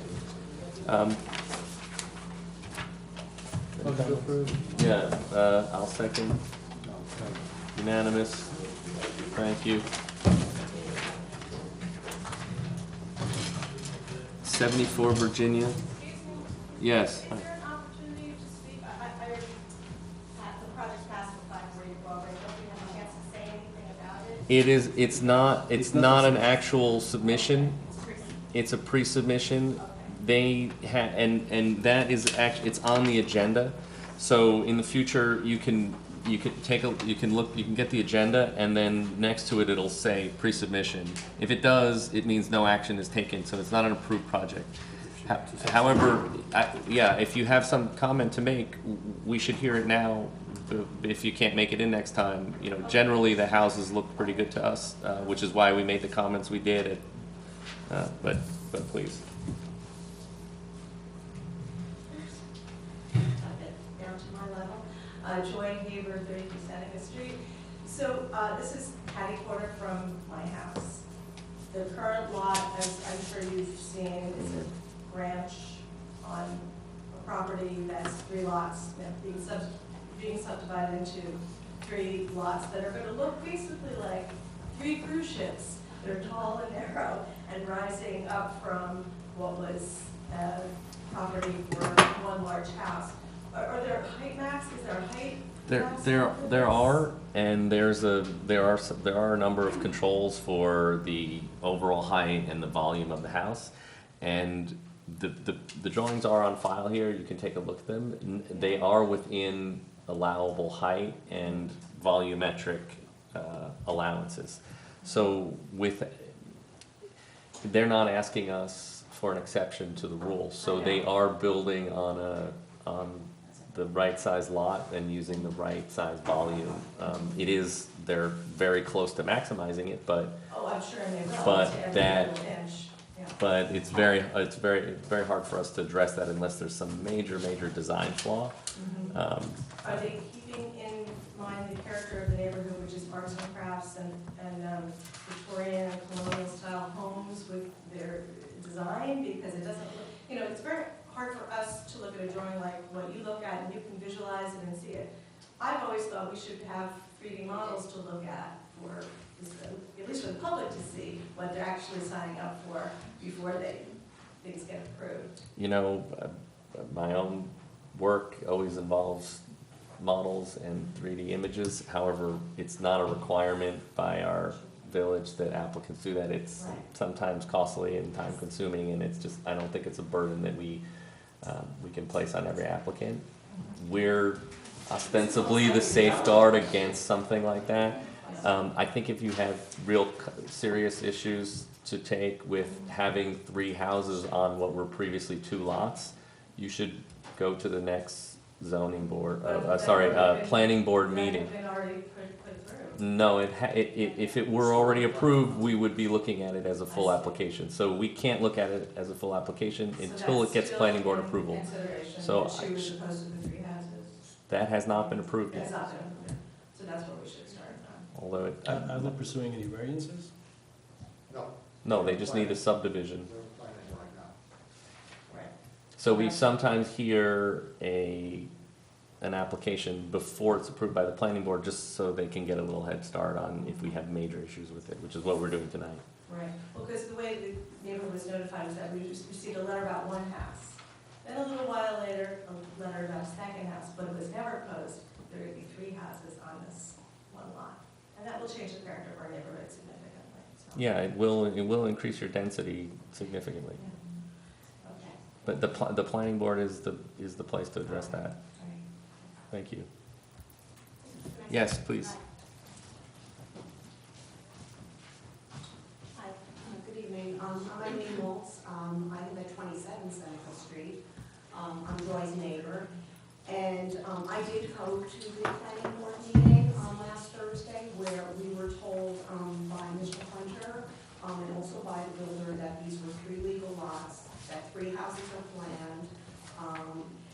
And not only are there these 3 large new construction, but I think you really have to look at the whole stretch right there on Broadway from McClellan northward. There will be 3 new houses. Then there's 2 houses that were built like in the 50s. I don't know if you're familiar with those. Yeah, right. And then there's 2 other houses that were built in the 80s.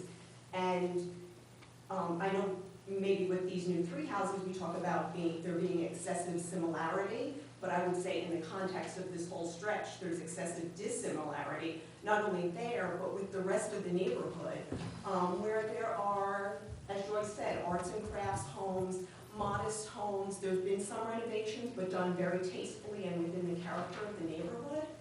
And to shoehorn these big houses, whether they need variances or not, it really, I think it takes away from the neighborhood. It's actually a charming little neighborhood. And I would be really sorry to see us just give that away. So I would hope that you would consider that also. Thank you.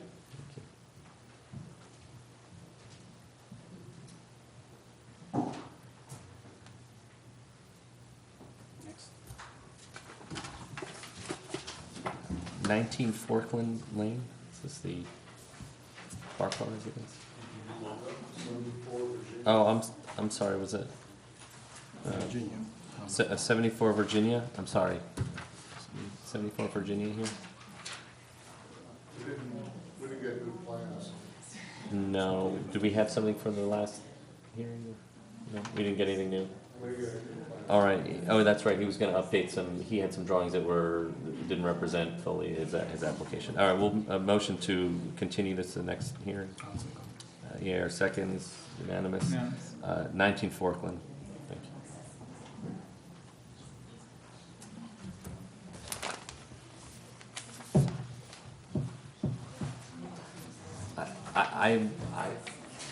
I can make this easy for you, so that and I realize, thank you for your patience. You want to remove the muntins from the doors at the back of the house. You want to look on your garden. I completely understand. I see no issue with that whatsoever. I'll second EIR's motion. Unanimous. Thank you. It's a beautiful house. Enjoy the renovation. Pardon? I mean, if you want to make the presentation, it's okay. Don't want to be rude.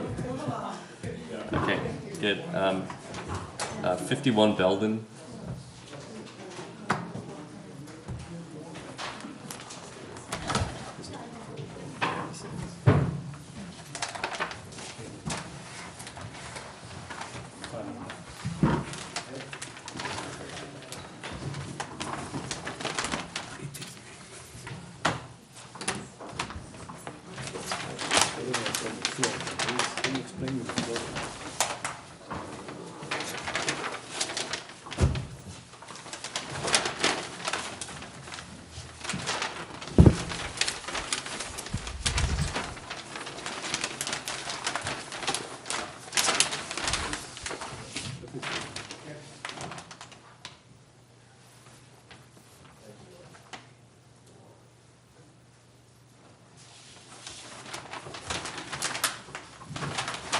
You're seeing below. You must be seeing below.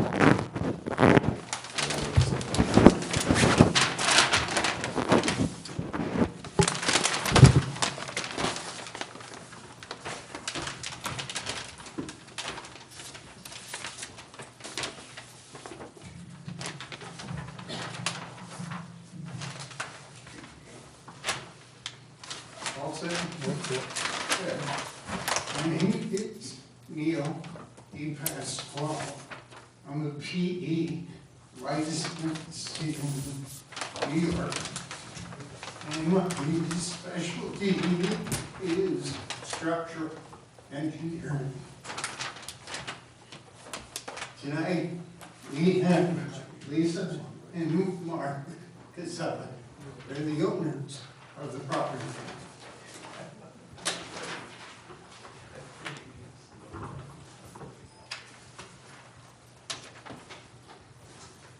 First slide shows the property itself. It's plastic balloon framed house. Structurally, it's solid. No indication of rot or sagging or anything else. However, balloon framing always presents problems. What we've done here is put in, or will be putting in, a sprinkler system. We're going to put fire stops in. And other than the fact which we'll get to in a minute, nothing on the front or the sides changes.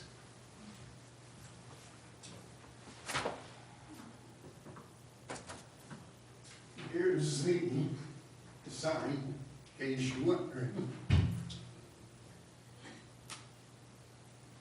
Property itself. Would you take the microphone? Can you? Oh, Thank all right.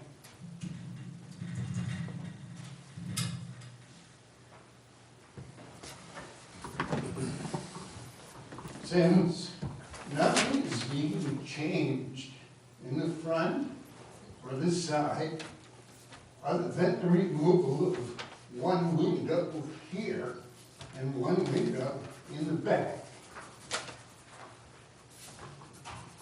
The renovation to the building itself is in keeping with the neighborhood. No changes. We'll get to the back facade in just a minute.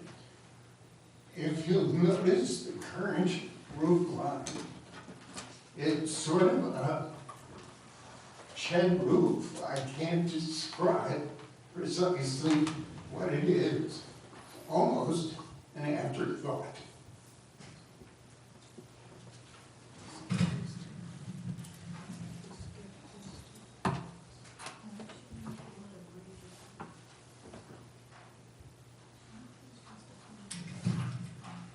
The house itself sits 6 feet off the property line on this side, which happens to be the west side. So it's very close to the property line. We have plenty of setback in the back, on the side, and on the front. So the only thing you're addressing is the new dormer. Yes. Right? So if just to understand the exterior of the building, the only change is the dormer. Yes. Okay. I will say that we still work in the imperial system, and it's hard. It's hard for us to scale drawings when they're done in some scale that we don't have scale. But we'll just go through it. The house is sort of characterized by a kind of oversized dormer on the front, and so I'm a little more amenable to a large, a sort of big dormer at the back. However, when I look at the side elevation, there is a sense that it is a little bit out of scale with what's happening with the rest of the house, and maybe that has to do with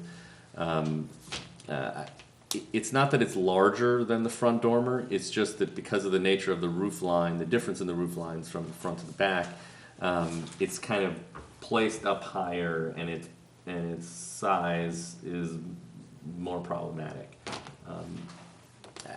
I don't know if I don't, there's some funny things going on in the plan, so it's a bit hard for me to analyze exactly what's happening, because when I look at the attic plan, if you could skip ahead to that, or back to that drawing.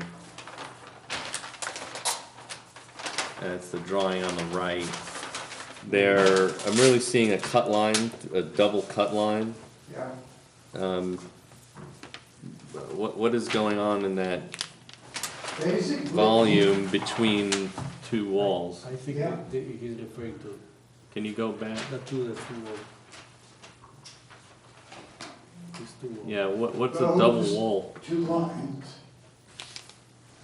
More construction lines than anything else. Right. The dormers themselves, structurally, I had to bring them forward to put them over the load path to the basement. So we brought the facade of the dormer forward, so it's directly over the foundation wall and close to this foundation wall. So the weight is distributed across the entire face of the drawing. So now can I ask it here?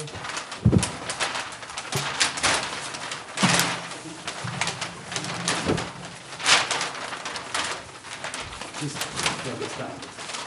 So this line is what? This is not, I think, this is the The roof? overhang for the roof. The roof line, actually. Yeah. This And this is the dormer. Right, so This this is the the side exterior of the wall. building. This is the Right. exterior wall, and this is what? A corridor or empty space? Empty space. So you go in, this is a full wall? This, You can put points and beam or anything like that to, just to make useful the room? The BD wall here and then a storage space behind it. So I'm saying just to, if you put, you don't need to, you can put point loads, right? And- Right. And then use the full room, because Right, exactly. especially for the window, look at this, so you can make a usable window. Right. In any event, that's something that you can figure out, I think, structurally. Sure. To make use to full use of the room. My question is, if you reduce it a little bit, to give some more, some visual, right? Some more background to the roof, I think it's more in proportion to what it should be, because it's a nice house. It's a great house. It's a very nice house, and you have to respect the, Yeah, absolutely. We agree 100%. that's my suggestion, if you Where you say? back in a little bit more, What do you mean, a little bit? couple, between 1 foot and 2 feet. Yeah, I don't know, you look, not that you have to follow these proportions exactly, but there's a logic and a kind of, elegance to what we have here, and here it's, I realize, we wanna get a bigger bedroom, and, but you also wanna. Especially, you see here, this line here, Yeah. this mass that is here, it's kind of lost here, so if you move it like a couple of feet. Right, right. or Yeah. much, or A little foot. something. Well, also, it's also in the back of the house too. No, I know, which is why we're not gonna be hypercritical, but I just And we think. want to maintain, the essence of, Also, what's happening, let's see what, this section through here, well, hold on just one second. The section through here, I guess I'm all, when I started off talking about this, I was talking about it's kind of placement up high as being one of the issues that make it appear larger than it actually is. So, what's your section through here? What kind of ceiling height are you getting? And is it possible for you, Lower it a little more. I don't know, you don't wanna really change that line so much. I just, you see this thing looks a little bit, This is the floor. Yeah. Right, this is the So floor this is the- Why not just carry the top of the dormer line to the top of the roof? here. then it gets really high. Then It's very. No, Yeah. well, I think, what characterizes the house, and it's Is sort that of unique space. in the village, is that it has this very big roof line, this very proud, Yeah. like a secondary porch, Right. dormer Right. element, which is a Sure. very cool thing, so. It is cool. So and I like the, I don't know, a little more area of roof around helps. You obviously don't need, you can't get this to work out. and especially if you bring in the walls, Yeah. then you have to do what I'm saying, just Yeah. Then this don't peak will drop. Right. We'll bring in more. Yeah, a little bit. Well, just a little bit, I'm Yeah. not saying, because, Mhm. it makes sense. Yeah, you wanna use the whole roof. As long as it's just a little bit, Look, it's a little bit because, Oh, yeah. it's all in the scale, this is a very nice. Yeah, and I don't wanna tell you a dimension, because I want you to figure out one that's Yeah, proportionally correct. I don't wanna say it's, Gotcha. Yeah, you have to, you know what you're doing, so. but besides that, I think it's fine with the window looks okay. And the materials are okay. Yeah, you're just matching, I mean, there's no notes on here, but are you doing any repairs or any of these windows changes? There's asbestos siding on the upper part, we're taking that out, and the cedar's going back, and we're gonna go back to what it was, So just put a little note for us, replace with existing on wherever you're doing, you got it right here, great, Yeah. good color scheme. Looks like With a white trim, with a white trim. nothing too radical. Keep it simple. Yeah, okay, sounds good. You guys have any other? No, it's fine. pretty much it. Okay, so we'll continue to the next What's in another 2 weeks? 2 weeks. You know, it's gonna get approved, Right. Oh, I just, because we are talking about. just getting specific about So it. you can, if you wanna start ordering materials, it's fine with me too. Or we can make a conditional approval.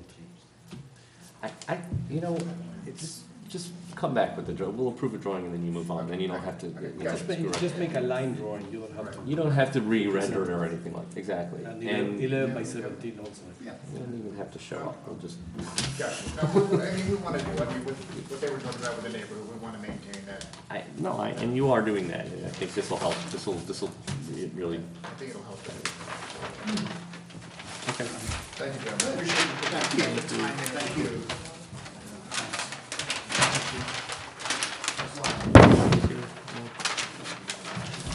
Motion to continue to the next hearing. Second. Yeah, your seconds. Unanimous. What's next?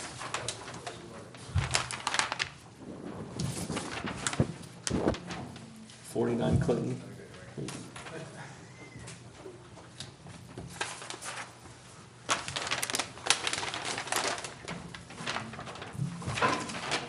And we're here from we're trying to design consultants for the master's school. Back again, based on your request last time to consider some of the issues that are raised here. I'd be happy to run through this stuff again if that's helpful. And I also included a couple of pictures of the current conditions that might be helpful for everybody. Oh, if you have some new information, I think it's nice to put it up for us. And thank you for your patience, because I really wanted to kind of go back up and down Broadway and up and down Clinton just to see what the nature of other signage in the area is.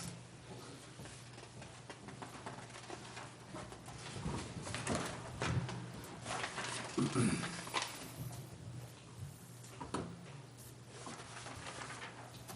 you check for zoning? So as you may recall, masters may undertake this in a phased process. We envision a series of building signs and internal directions to improve circulation within the campus. When we got started with this project, I came and visited Brian Cook. He indicated that the signs that are within the campus and not in the streetscape would not require permits, but that certainly we would want to see those to understand the context. And so we provided that for that reason. As I mentioned last time, we have essentially a family of signs here. The large one on the left is the one that appears, as proposed to appear at the corner down by Broadway and Clinton and at the school's main entrance. The middle-sized sign is what we propose to appear further up the hill on Clinton at the current city turn entrance. The third sign, which has a granite post instead of a metal post, is the sign we propose within the campus as a building ID.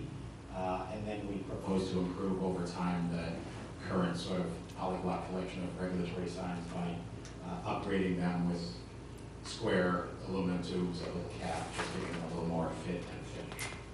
So, as mentioned, and as you have in your documents, the proposed field color is PMS 268. I have a swatch that I gave you. We got one last time. That is master's color. It's a fairly deep purple. We propose a granite base, and the metalwork is fabricated aluminum. The sign panel itself in the larger sign is 3 feet 6 by 4 foot 6. That adds up to a shade less than 16 square feet. As we mentioned the last time, the code is a little confusing in the E1 district because you have a blanket prohibition against freestanding signs. And yet in the E1 district, we're permitted 100 square feet of signage, no individual sign greater than 48, but it presumes in the code that we have a building to put it on, which in this case we don't, which is why we've come forward with a proposed freestanding sign that gives you a sense for the appearance of the two signs in their locations. That's the smaller of the two signs, and then I added these pictures. That's the view essentially from the driver's seat of the corner where we propose to put the new sign. New sign goes right here. This is Master's main entrance. As you probably have seen in your wanderings, they are a series of sort of temporary signs that have been put up and come and go to try to get people back to the Fonseca Center, but this is the corner where we propose the sign. That's the view coming down the hill of the same corner. And that is the view pretty much from the driver's viewpoint as you approach Clinton on Broadway, ready to turn left. That's an existing sign on the right-hand side of the street, which someone has turned those into little faces. And that is the view of the city term entrance, as it's often called. That is the location where we put the smaller sign of the two. So that gives you a sense for what we're doing, if it might be useful to you. Earlier in this process with the master school, we put together some models. There have been some details that have evolved ever since, but this gives you an idea of the sort of family of signs we envision. A little banged up, a little worse for wear, but that gives you a sense for where we were headed. So happy, I know there's some neighbors here who have some comments, and I'd be happy to respond to them after they have a chance to make them, but also happy to answer any questions you all may have. And the one thing I would add, and I'm Bob Horn from the school. Could you come on up and grab the mic? The one thing I would add is that. Speak at the left or the. Okay, hold on. The one thing I just wanted to add, we got into this whole project for just a couple of reasons. You know, one was visibility of the current sign. You know, had a nickel for every person that went by the entrance, turned around on the driveway, came back.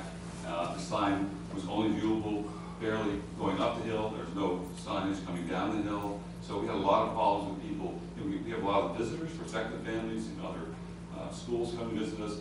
So there's difficulty seeing it. We also took a rebranding project. We wanted something that we thought was more eloquent and more appropriate, you know, for the campus, and gave us some, as you saw, what Peter showed, some continuity. Because right now, the signs are frankly all over the place in terms of how they look and how they're designed, and we just felt this would be an improvement, you know, for the experience for anybody coming to campus and anybody on the campus. Can you also please state your name and address? Bob Horn, H-O-R-N-E.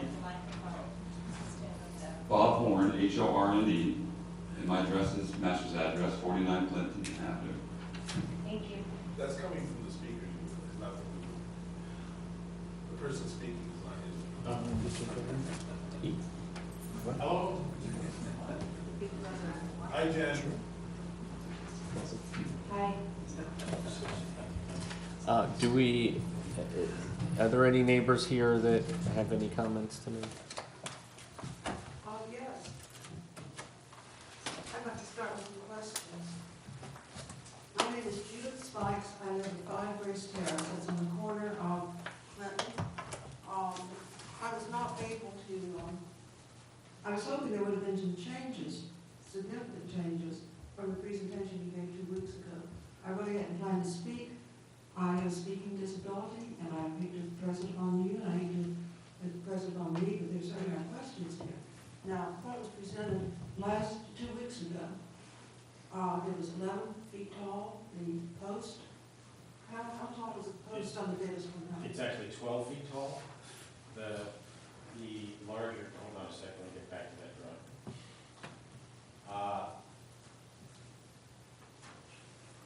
The larger sign, the post is 12 feet tall. The top of the sign is about 9 feet tall.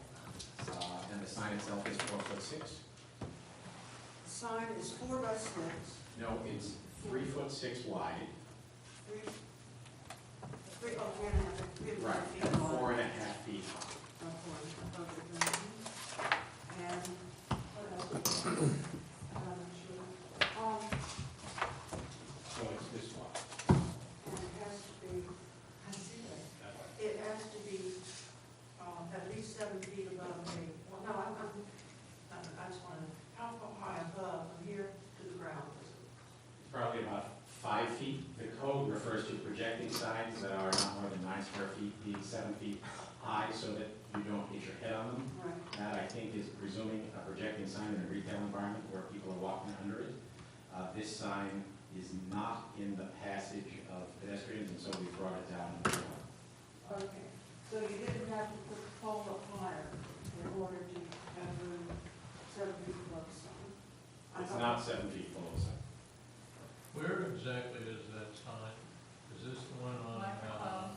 I'm sorry, if you wanna make a comment, you gotta get up, you have to take the microphone, you have to state your name, otherwise, we're not gonna take questions like this.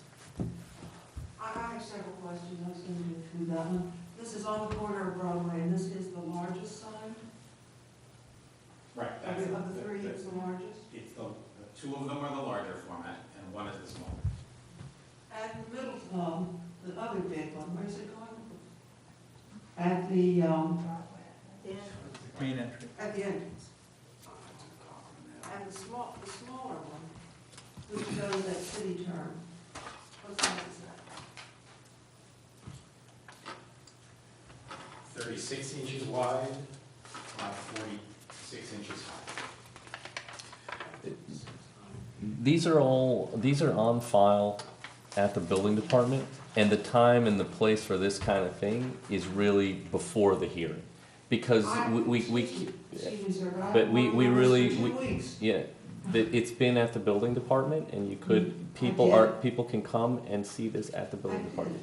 And I also looked at the code, and as soon as I couldn't hear, I think because it's spoken so fast, I couldn't hear what he was saying, that's why I'm asking again, he did give that information. I know, but the time for that, if you want to analyze the drawings, the time is before the hearing. Because it's all there, we have this information, there's a plan that shows where the signs go, and there are elevations that show the size of the signs. So I can't, do you have another question? Besides how big are the signs? No, sir, I don't, and here's why I don't, is because I went to the building department and I discussed this with Mr. Manley, who was here 2 meetings ago. I discussed this with Brian Cook, who is not here. Then they showed me, you showed me the plan, and you showed me the code. Yes. Okay, so I did all that. Okay. And so we can skip that then, because he knows, but I'm not sure if they understood, because I couldn't really understand what he was saying when he was talking about the size. Now, when I looked at the code, when the two building inspectors showed me the code, I really don't understand this. As described, at the second to last meeting, these signs are to be freestanding. They ask for permission to eliminate them, but they say they don't know if they want. But, you know, I'm gonna address that. double-sided metal panels with multiple rows of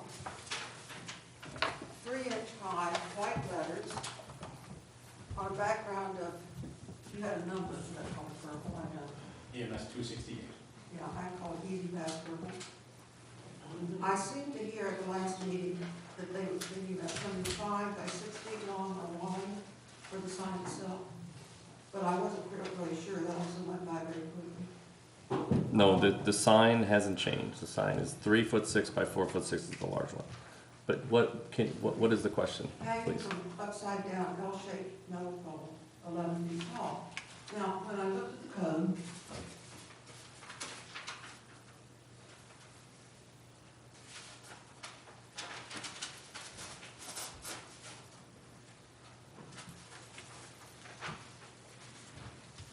it says, except for otherwise provided, the following signs are prohibited.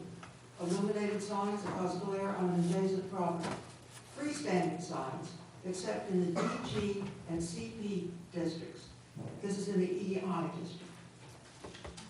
Adjacent to residential property, no direct light source shall be visible at the property line at ground level or above. Can you hear me? Yes. Yeah.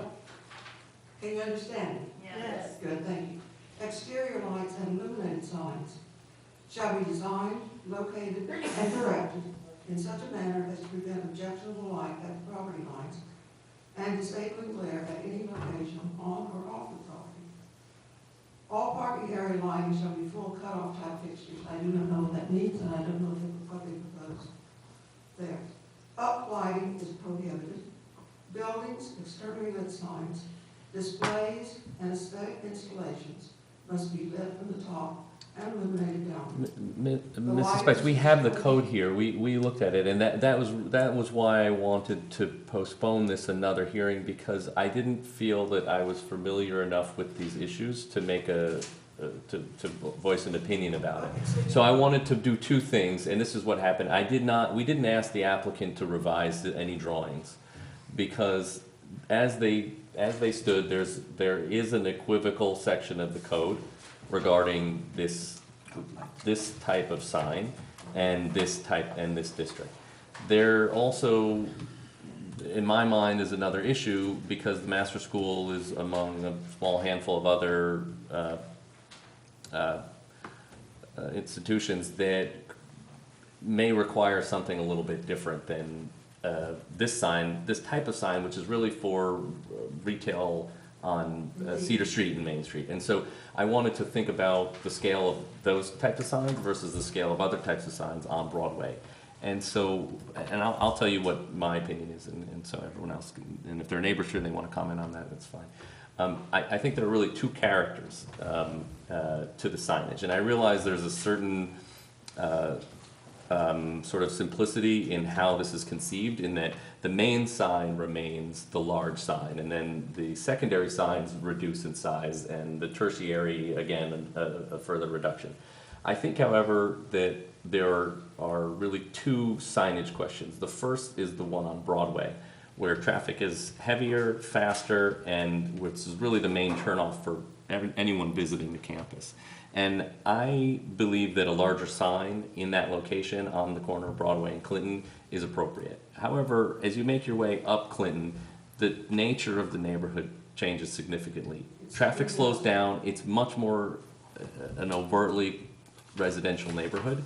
And I think that when you are on Clinton, you are already aware of the location of the campus, because a big void opens up. You see Esterwood, and you know where you are. And I think as you're moving up, I believe that the large sign is no longer necessary to get traffic off of Clinton and into the school. And so I would ask that you consider reducing the signs on Clinton to one of the smaller sizes. Type B. The type B. And I realize that you sort of lose the beauty of the simple solution, which is the main sign looks like one thing and the other signs look a different way. But I think that's more appropriate with the neighborhood. And then, just given the location of streetlights, I think you're going to have illumination, general illumination on your sign, and there is the uplighting is an issue that I don't feel as comfortable budging on. So I would ask that you remove the uplighting. Which is fine. I think we said last time we had included it as something that might turn out to be beneficial, and given the concerns which are all legitimate, happy to eliminate that. Yeah, I have no criticism of the color or font. I think the actual posts are great. They're well done.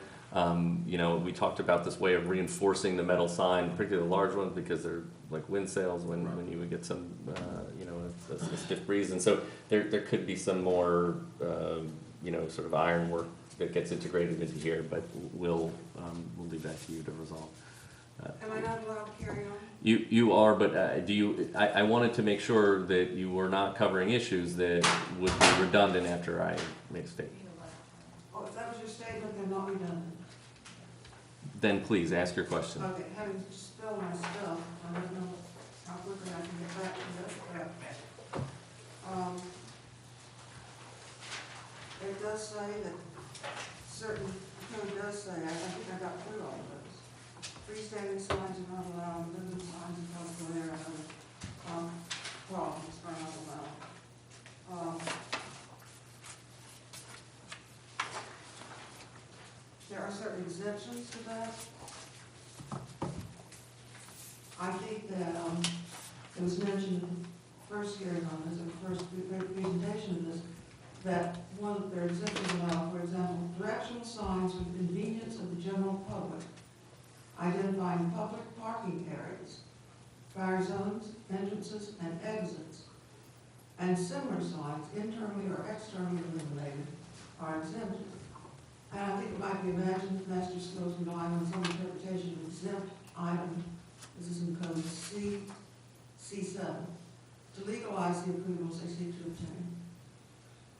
However, informal consultations with officials, professionals, and other experts in the field strongly suggest that all freestanding signs are prohibited, and that therefore this application may have to go before the ZBA. Also, in regard to directional signs, the experts agree that these particular signs on private property are arguably not exempt because they sound more like identification signs on private property than directional signs for the assistance and edification of the general public. Now, since there is no other sign in all of Dobbs Ferry like these proposed signs, and the pole has gotten even a foot taller since. But I went around throughout the village and looked to find how tall the signs were, no matter what kind of sign it was.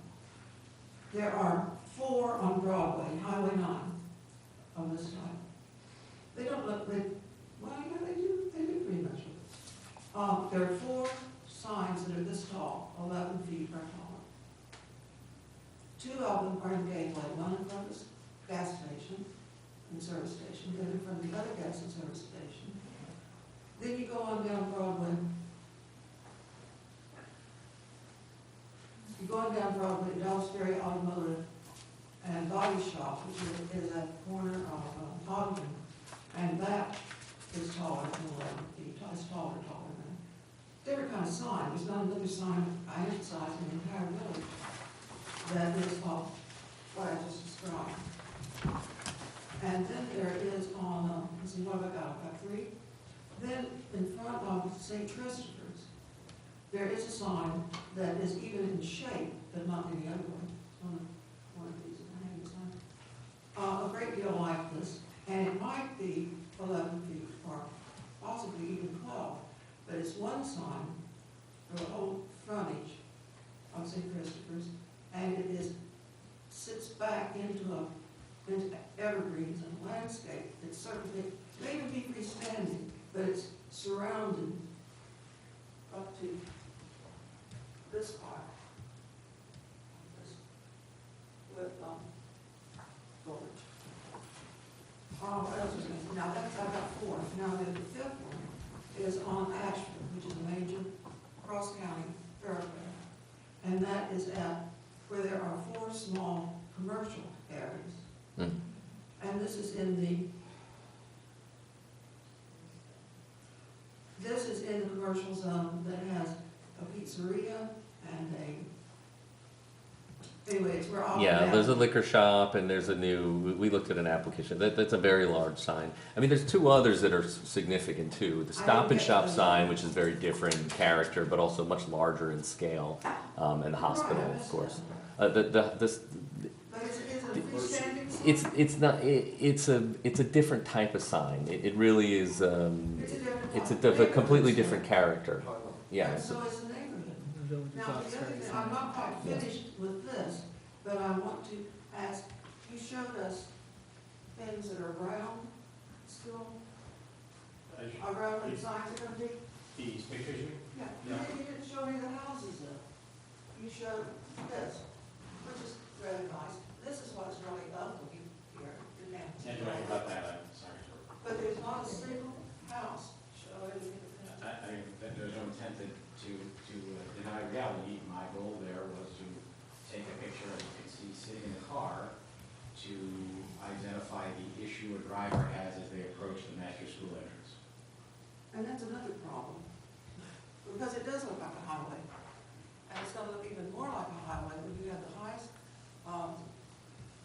except for 5 buildings, the tallest signs in town. And I don't see why you don't see that this is excessively dissimilar, not only to the hundreds of one-family homes that will be affected by this, but also to the village itself, except in major thoroughfares and gas stations and stop and shops and so forth. It was referred to as retail at the last first presentation just 2 weeks ago. Well, it's for that reason that I suggested that on Clinton the sign be the smaller sign. That would help. But I also think I understand there isn't any other property on Clinton or in residential neighborhoods like this that would require a sign, right? Residences don't require a sign. But an institution does, because it had, Have you looked at the signage for Children's Village? I just described the signage for St. Christopher's, for Cabrini, for the Alcott Montessori School. yeah. They haven't felt the need for this yet, and I wonder why Masters needs it, nobody else has felt the need for it, but they probably will once they see this. And then you're not gonna be able to deny an 11-foot purple sign anywhere. You would have set a precedent, and that will change the nature of the village. So to me, this is just similar, not only to the neighborhood, to all of Velarde Hill, where there are hundreds more of one-family homes.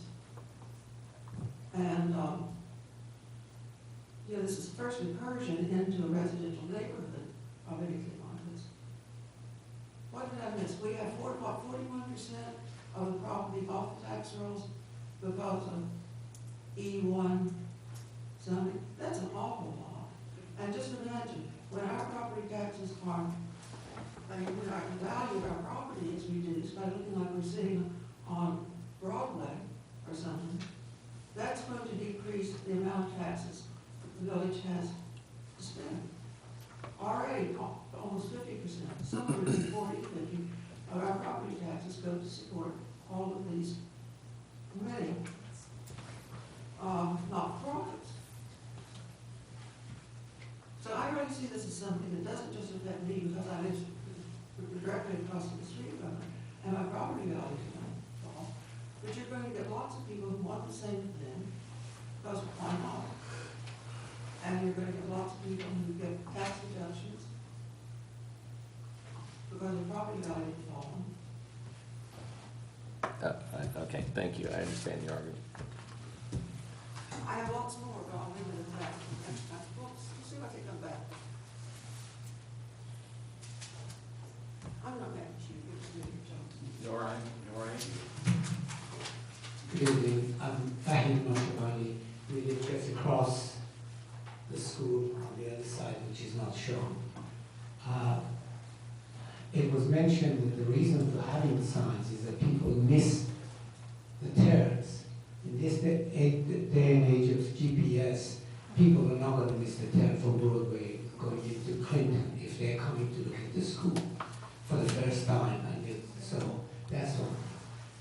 And the other thing, if you're coming down on Clinton, going either way, if you miss the school, just all the campus, you're going to miss that sign.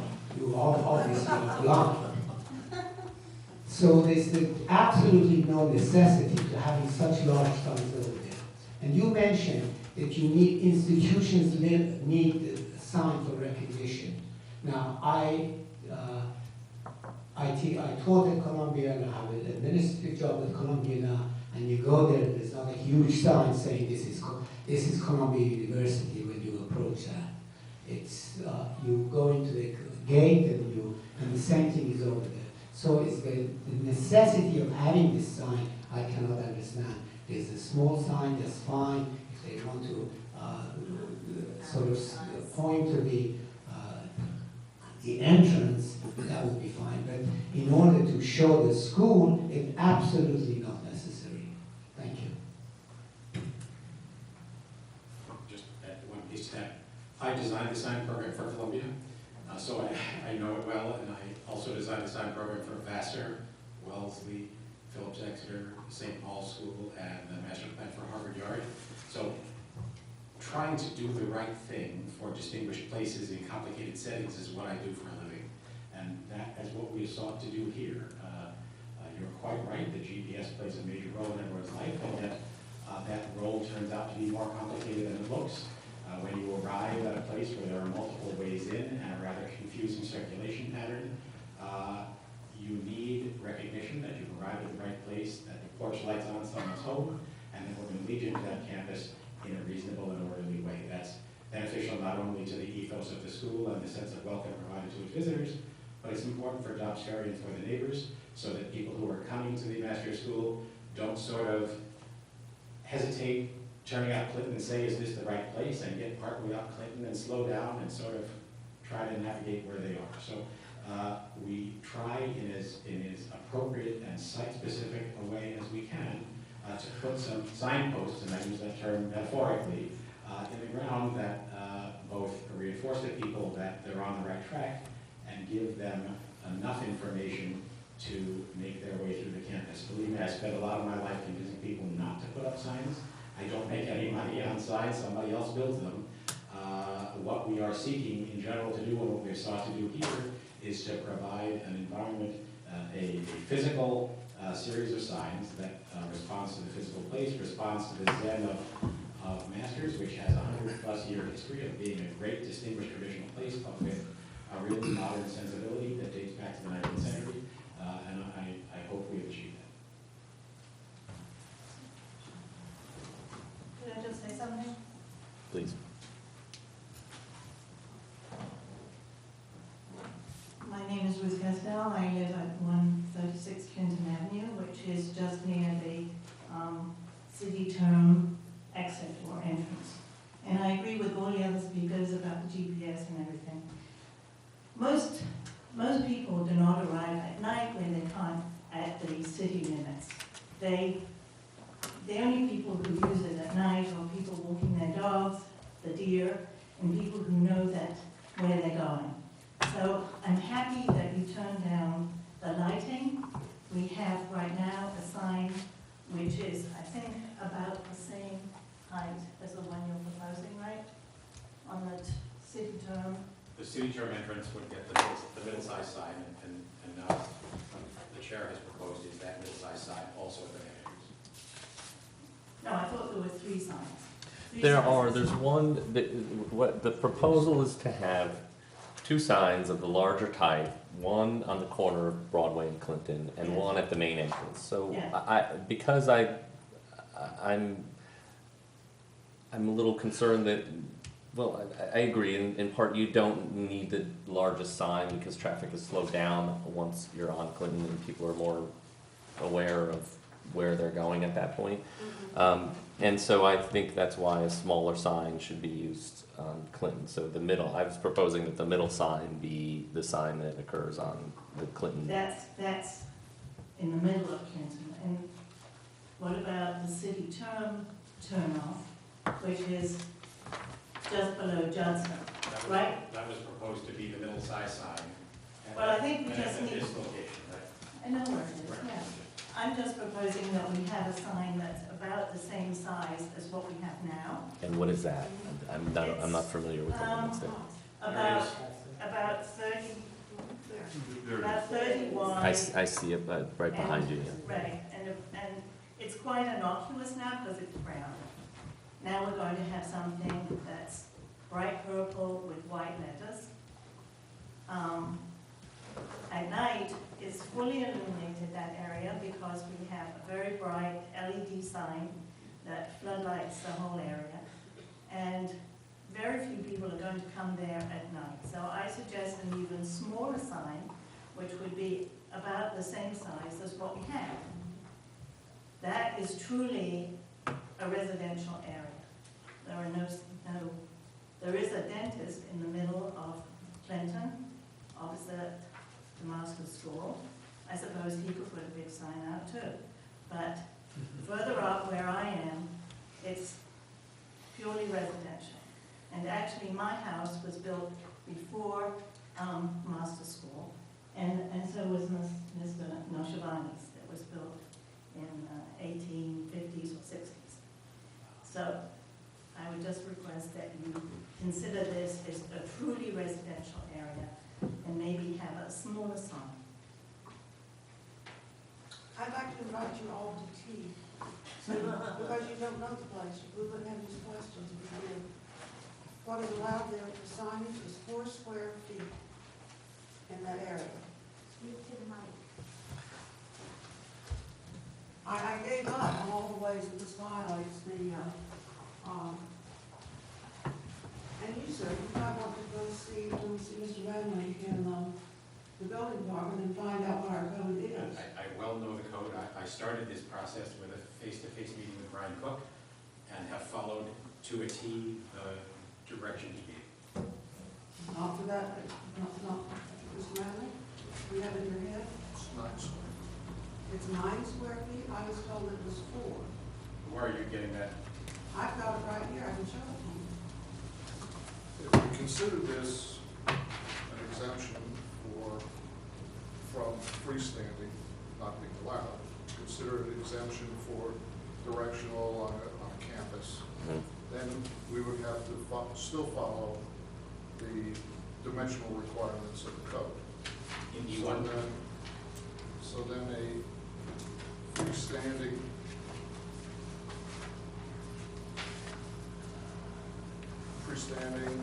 projecting sign would be allowed 9 square feet per sign. You didn't show me that part of the paragraph. You have to live with it. 9 square feet.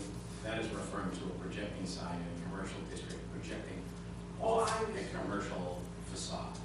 And that is a maximum of 9 square feet. You have to be 7 feet to the bottom so you can walk under without hitting your head. I don't honestly think it's relevant to the situation. The 7 feet underneath isn't relevant, no. But do you understand how big a sign is? But there's nothing else exactly relevant to the sign. Oh, I see, it's a category by itself.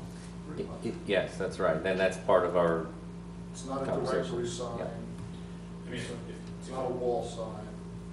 It's hanging on posts. essentially, the E1 code is pretty clear about what we're allowed, but it implies that we have a building at the street front to put a sign on. Because we don't, that puts you in the conundrum you confront, and I submit, and obviously my design suggests that it is reasonable to assume that a fraction of that square footage would be appropriate for a freestanding sign because there isn't any other way to solve that problem. But you have this huge, beautiful lawn that goes for, I'm not good at numbers, but it looks like it goes for half a mile, probably doesn't. But it looks like this huge, beautiful lawn, and these beautiful buildings that you can see way back there. How is that hard to find? Even for someone who's never been there before and who came with a travel team to use their beautiful new facilities, athletic facilities, have the even people like that, they could come from Connecticut, from New Jersey, from Rockland. Anybody can see that that is a beautiful school. It's excessively dissimilar, these signs are, not only to the neighborhood, to hundreds of one-family houses all over Gallar Hill. It's dissimilar, excessively dissimilar to the campus itself. That the main building, the mansion that this 100-acre campus is built around is on the National Register of Historic Places. How do these signs possibly are not excessively dissimilar to something like this? I'm looking at oh, and the only locally designated historic district in Australia is right in front, almost from the corner of Broadway, up to just about to their main entrance, or maybe further, because I think the Bush Historic It's about District. equal with the track bathroom building across the street. So the what? Across the street from that track bathroom building. Track bathroom building? I don't understand. Yeah. You know what the new track is? I sure do. And there's a little structure there next, just off of Clinton, next to the track. I would have to have it do this. So directly across the street there, The other it's house. like historic townhouses. Is that what you're talking No, about? well, that does have a historic building on it. It has two Yeah. compatible buildings that were added to the. Thank you. Can we have to continue to move on. Thank you very much for your comments. We have one more. Without being dragged out by the police, I want to say, no, it isn't just in front of up to the bathroom of your beautiful track. It is all the way up the hill to include, so I think it's 8 more. If you go on the blue bracelet. It should include phrases like It should, I mean, there's lines. Yeah, it certainly doesn't go up 3 feet to your outdoor fences. I can say that. Mr. Manley, shame on you. No, it goes way on up. There are 7 or 8 also old houses on the hill. I'm very familiar with those houses. I grew up in this village. So how could this be, how could this not be excessively dissimilar to its surroundings? Thank you. I'll see you next week. Yeah.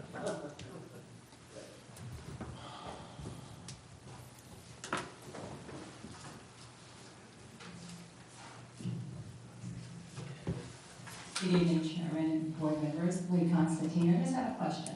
Would one of those signs be able to be approved for a residential house, even on Clinton or any other street in the village?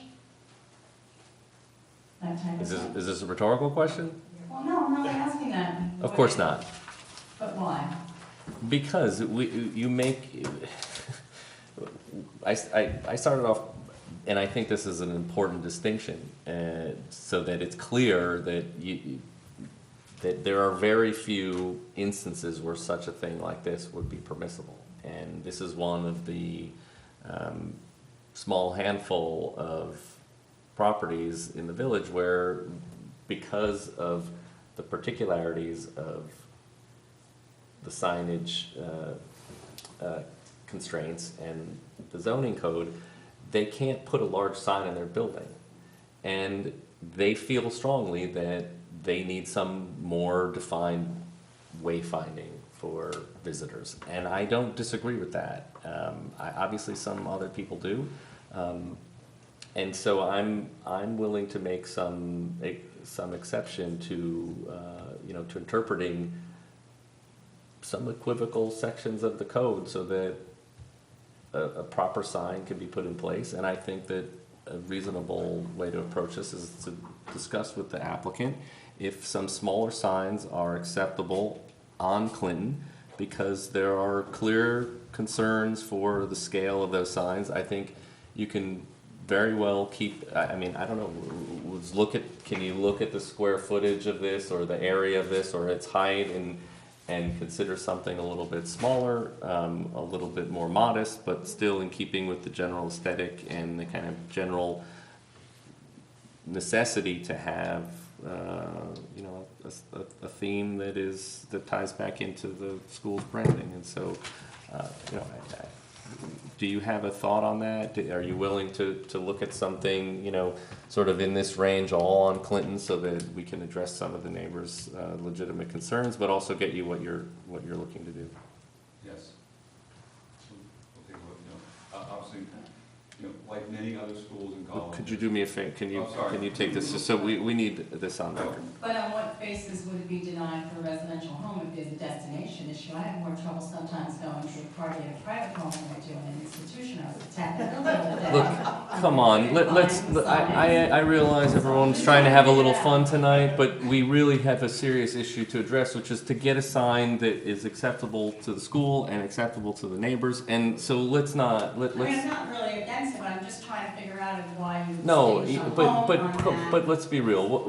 Who's on that street, okay. they want to have a specific. I've answered your question. sign. Thank you. Can we move on? I mean, the zoning itself. Yeah. Because it's a different zone from across the street. Yeah. Because it's a different. It's ridiculous.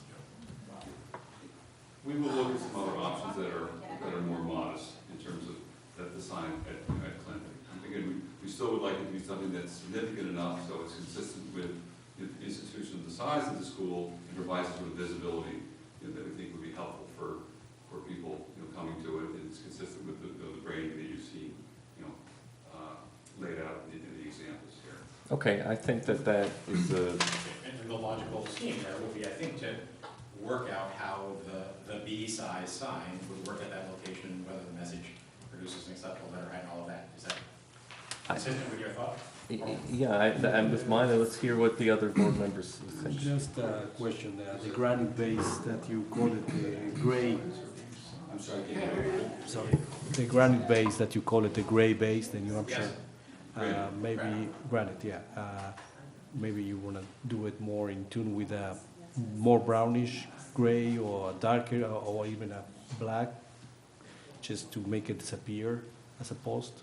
But we did the granite because we thought this would help pick up the consistency of the stone of Masters Hall behind it in the village, so it would actually. I'm just fit in saying better. because, I just, made the small exercise of darkening the post. That one was all granite. No, that's organic, I know, but if you do darken it disappears at night, you don't see it. It's less of a presence, just to consider. Yeah, I think when they go to this small thing, it's. No, at the small base, it doesn't Yeah, matter. you know, But when you have it as a post and you make it darker, at night it disappears, that's all I'm saying. Yeah, I will say, I did this in And- one place, a true granite post, a material of real integrity with It's nice. with a split face is a very nice thing. Yeah. Mind you, all of those are interior to the campus, not visible from the street at all. Right. I was just gonna suggest that, would you consider only eliminating the E-type sign and modifying the D-type to, just to scale it down even on the Broadway side? Is that something you would consider? So the banner would go on the D-type. Would just be to scale it all. So eliminate the E. Eliminate the E And not use that at the corner of Broadway and Clinton. Exactly. No, And use the D instead. use the D instead, or a modified D that just has the same kind of detail on the top, or something that would scale it down a little bit from the concerns. I mean, we can look at that. I will say that a lot of signs that end up on streets like Dobbs Ferry and all these other towns end up with problematic letter heights from the standpoint of driver visibility, so that's something we should look at pretty carefully. I think Happy to look at that. I think that you get a lot of visibility from the coloration. Maybe the other- And I also have to agree that I believe that it is appropriate to have a family of signs that responds to an institution, and that a family of signs is much better than a bunch of disparate signs that are all over the campus. To have a family of things that all looks and is designed well together is a better statement than to have a lot of little pieces of things that we have today. May I say something? No, I'm sorry. We're gonna, this is not the end of this conversation. They're gonna come back again. There are other neighbors that have to speak, and there are a number of other applicants tonight. So this is the last comment on this application. No, Pat, you have to wait. Hi, my name's Vicki Jones. I used to be a trustee in Dobbs Ferry, and I was a trustee liaison for the AHRB. And I'd like to also share with you a little historical perspective on signage at Masters School. Many projects that came before the board, either the village board or AHRB, that in the modifications back in 2000, 2002, we paid a lot of detail in not making the signs large, or I can appreciate the fact that the Master School wants to brand their image, so when anybody sees a purple sign, they'll think of Master School right away. But we had always deferred to the neighbors and the signage requests, that it didn't become too obtrusive to the residents. The signs that are being proposed, the one that's on Clinton Avenue, I just saw the picture very quickly, but I had some concerns about the Clinton and Broadway interface, because it's an area that's already problems with traffic and with people turning there, and if they're busy watching, looking at a sign or something, it may be distracting. And if I could see that image one time, and if you could maybe refer to the traffic committee real quick to see if they thought it would be a problem with the signage there and the glare, if the lights hit it as it comes, as cars come down. Okay, so it's pretty far back, so I don't think that that would be a problem, but again, many years ago, historical perspective, we had a lot of signs created in the village, and I'm surprised at that time there wasn't a sign created to direct people to Master School to follow the theme and content. These signs that were made are pretty quiet signs. You may notice them as you're driving down Broadway. There'll be signs that point you to the downtown district, to the library, to the train station. A lot of time and thought went in by the community as to what kind of signage we wanted to have represent our community, not per se billboards to tell people to turn left here to go to Clinton School, to Master's School. So I think that, there's other ways, a sign, a brick sign with Masters written on it that doesn't shout at you. I think it's a little loud and intensive, and that's just my feeling. I think that there's a lot of signs, and I wish I paid more attention, but I don't think I see that when I go past Mercy College. I don't think that maybe there's a hanging sign, but I might be wrong. I might just be looking past it. But the color is a bright color, as I understand, purple is Bassett's and Moyu and other communities. But you start having purple here and red here, and I think it gets to be a problem. They have GPSs. When I go someplace, I usually even look on Google Map before I go there. So I don't know if it's needed so much as directions or for branding purposes. Thank you. Just want to thank Be very, very brief, please. Thank Vicki for pointing out the signs Vicki and I put up around the village. The challenge when we had those, the signs that Vicki was talking about, I believe, are these signs, these kind of signs that we did. When we first picked those sizes, we thought they would work. We later realized that we had gone too small. So what I would think, what we want to do, what I would recommend doing is before we start scaling things down, because it's hard to tell from this kind of thing with photos, if it would be possible for them to take a piece of plywood, make it the size of their e-sign, and just put it on a post so we could see it. My house is right across there. I don't have any objection to this. I think it's a good looking sign. I think it would be good, but I think it might help people understand it better if they can see the actual size and how it looks in that setting. Thank you. We are going to continue this to the next hearing. You're going to look at a couple of options for just how the lettering plays out on smaller signs, so that you can assess, and we can also, and the neighbors can have a look at what is a more appropriately scaled sign for Clinton. So, so a second. Yeah, you're unanimous. Thank you. 285 Clinton.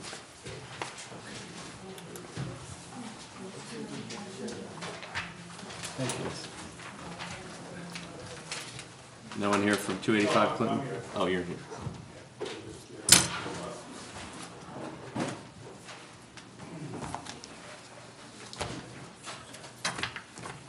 So Pat Steichner, Joplin Design Community Development, representing the Bakers, 285 Clinton Avenue. This is a house that we did several years ago, and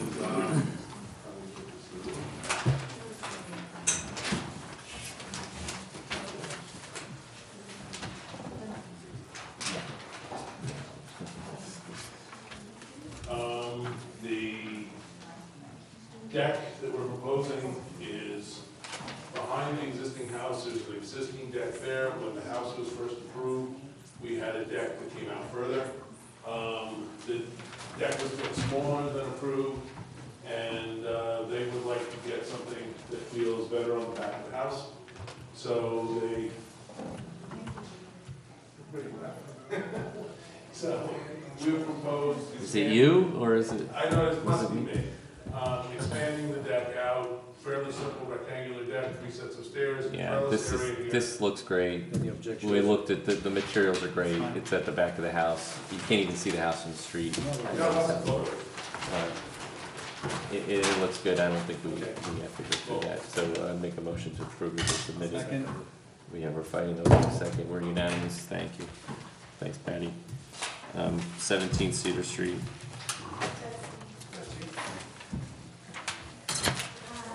Hi.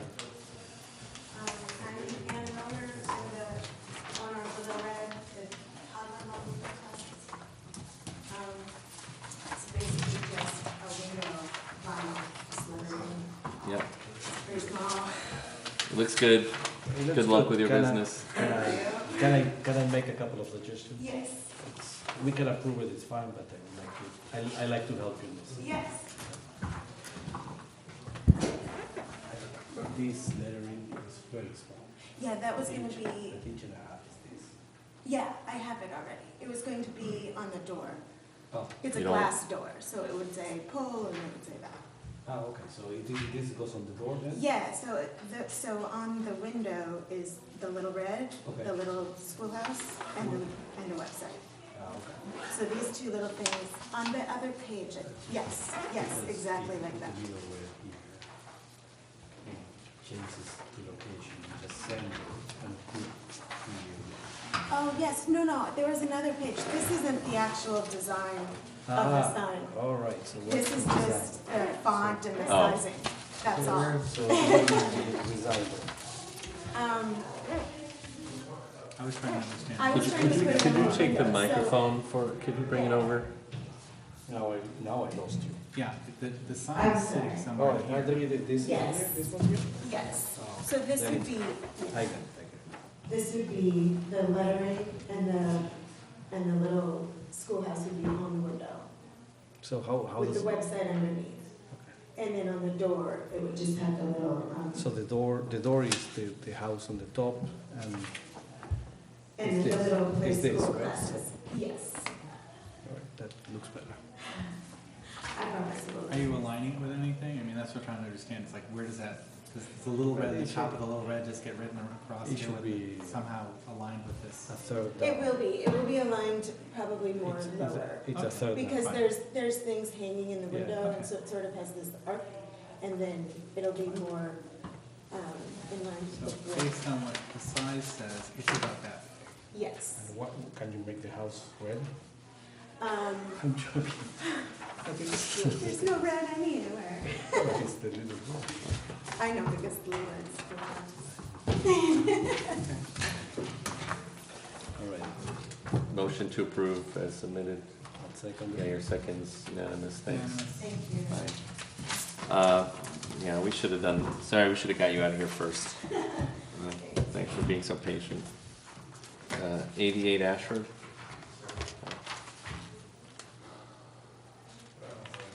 The apple man?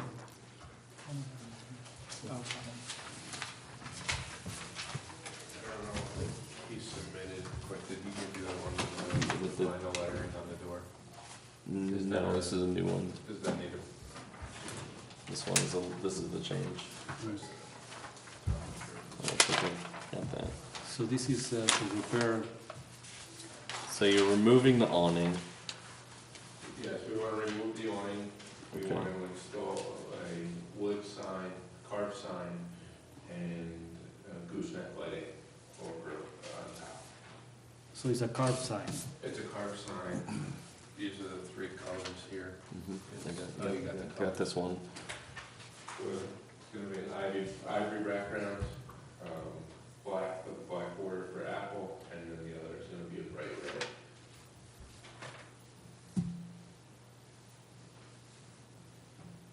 The only comment I had was, could you move the sign down slightly so that it aligns with the, seems like a natural place for it to align with Oh, this part yes, of the building please. right across here? Okay. Just bring it down, just into here. I just think Yeah. it'll clean it up, I'm sure that's not a problem. and then, I got the same picture on But there, yes. I also, No problem. Yeah, why don't you match the width? yeah, I guess right? I'm also looking at this in terms of, yeah, no, I agree with you, Dale. I was Yeah. just wondering if also you could have it, A little bit, the width of the opening, that would be nice too. and then, so then you're pulling the lights down.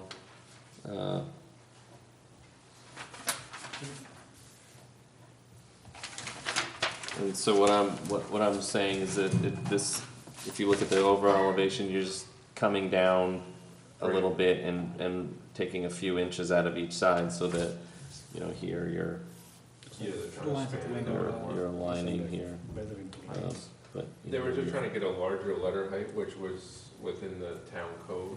I understand that. I ask a question, it won't be read better if you do upper med urgent care under? on the top of the sign. Well, I guess when you have the sign like that, it scrunches all the letters down. So if you try to do it like that, so this way with a long sign, you get the 16-inch Apple Med, or I'm sorry, the 14-inch, and then the 6-inch letter. If you do it the other way, you're gonna have to scrunch. This is all a yours. medical office. Or Yeah, it's for like your an repair. urgent care. Urgent care, yeah. Like that's like the. No, because I thought it was like for repairing computers. Oh no! It's urgent care. That's every town now has urgent care. No, Hos- no, Hospital's too I- expensive. That's the new business. Is urgent No. care. All right. So they were just trying to fit within town, what they're allowed.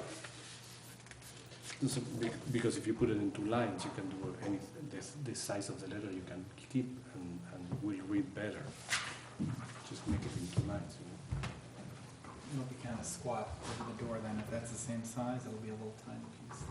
No, but Because right now, because I don't know, I kind of, I agree that the longer sign is a little bit better, the longer, thinner I sign. think longer. I think Dale's suggestion is the most important one. I don't, if it's gonna, if you can, bring it down. yeah, definitely bring it down. Just- we can bring it down, we can make it, even with the lines, even with the windows, like I understand what he's saying there. Yeah, okay. Bring it down a few inches, we get the And bring the gooseneck. lights down too, yeah. Yeah, bring everything down so it's, Everything you got. Okay. It's good.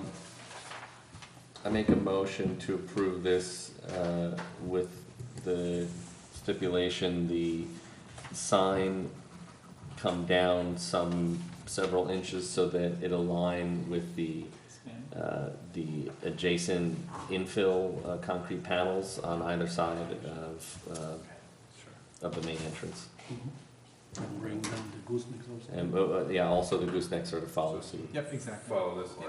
Yeah. You guys follow that line. That's Yeah, right, so something following close. the bottom line of the 2 adjacent panels, and you align the bottom of the sign with that bottom of the panel, and you bring the gooseneck fixtures down. Same amount. Yeah. and, yeah, I'll mark one, Dale mark one. There's remarked up. Yeah, we'll just submit this as part of the record. Do I have a second? Second. Yeah, your second's unanimous. Thank you. Thank you.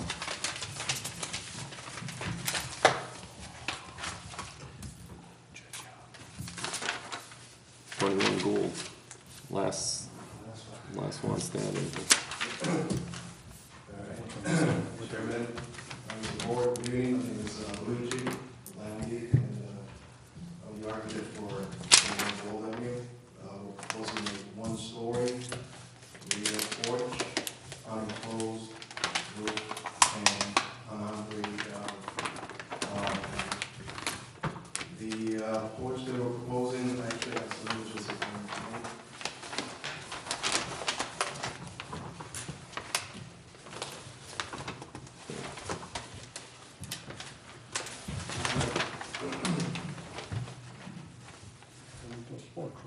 This is what we're proposing, the porch,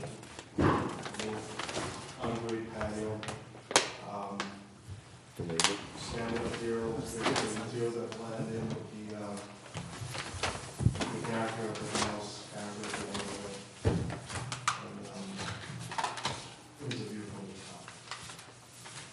The size of the porch is about 13 feet wide by 13'7" long, and meets all of its own setbacks, regulations, and so forth.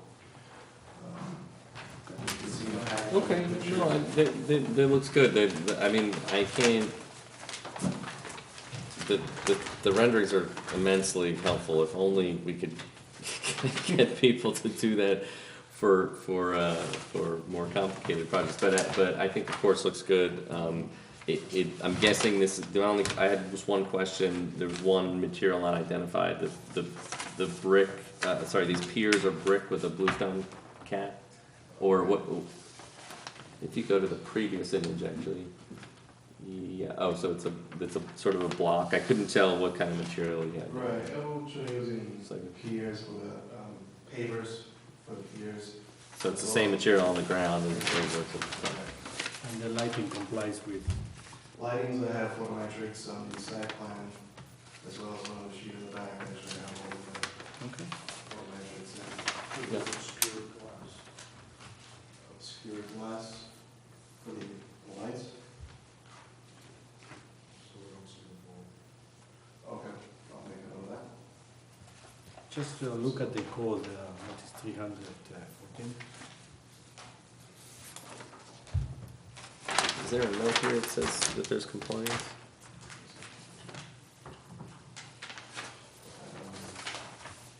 You don't need the bulb materials, you know, the railings. Painted wood? Looks good. We're using composite. That's fine. That's okay. So everything is- That's fine. The composite, yeah. That's fine. Any questions?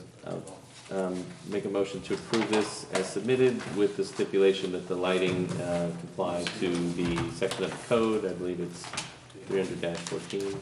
And if that requires a translucent housing so that you don't see the bulb, whatever the part of the code is. You can put that note on your plan that you ultimately submit for a permit. Second, good, second? I'll second it. Yeah, your second, unanimous, thank you. Thanks for patience. Motion to adjourn tonight's meeting. Second. Any seconds? Unanimous. Unanimous, meeting adjourned. Yeah. Bye.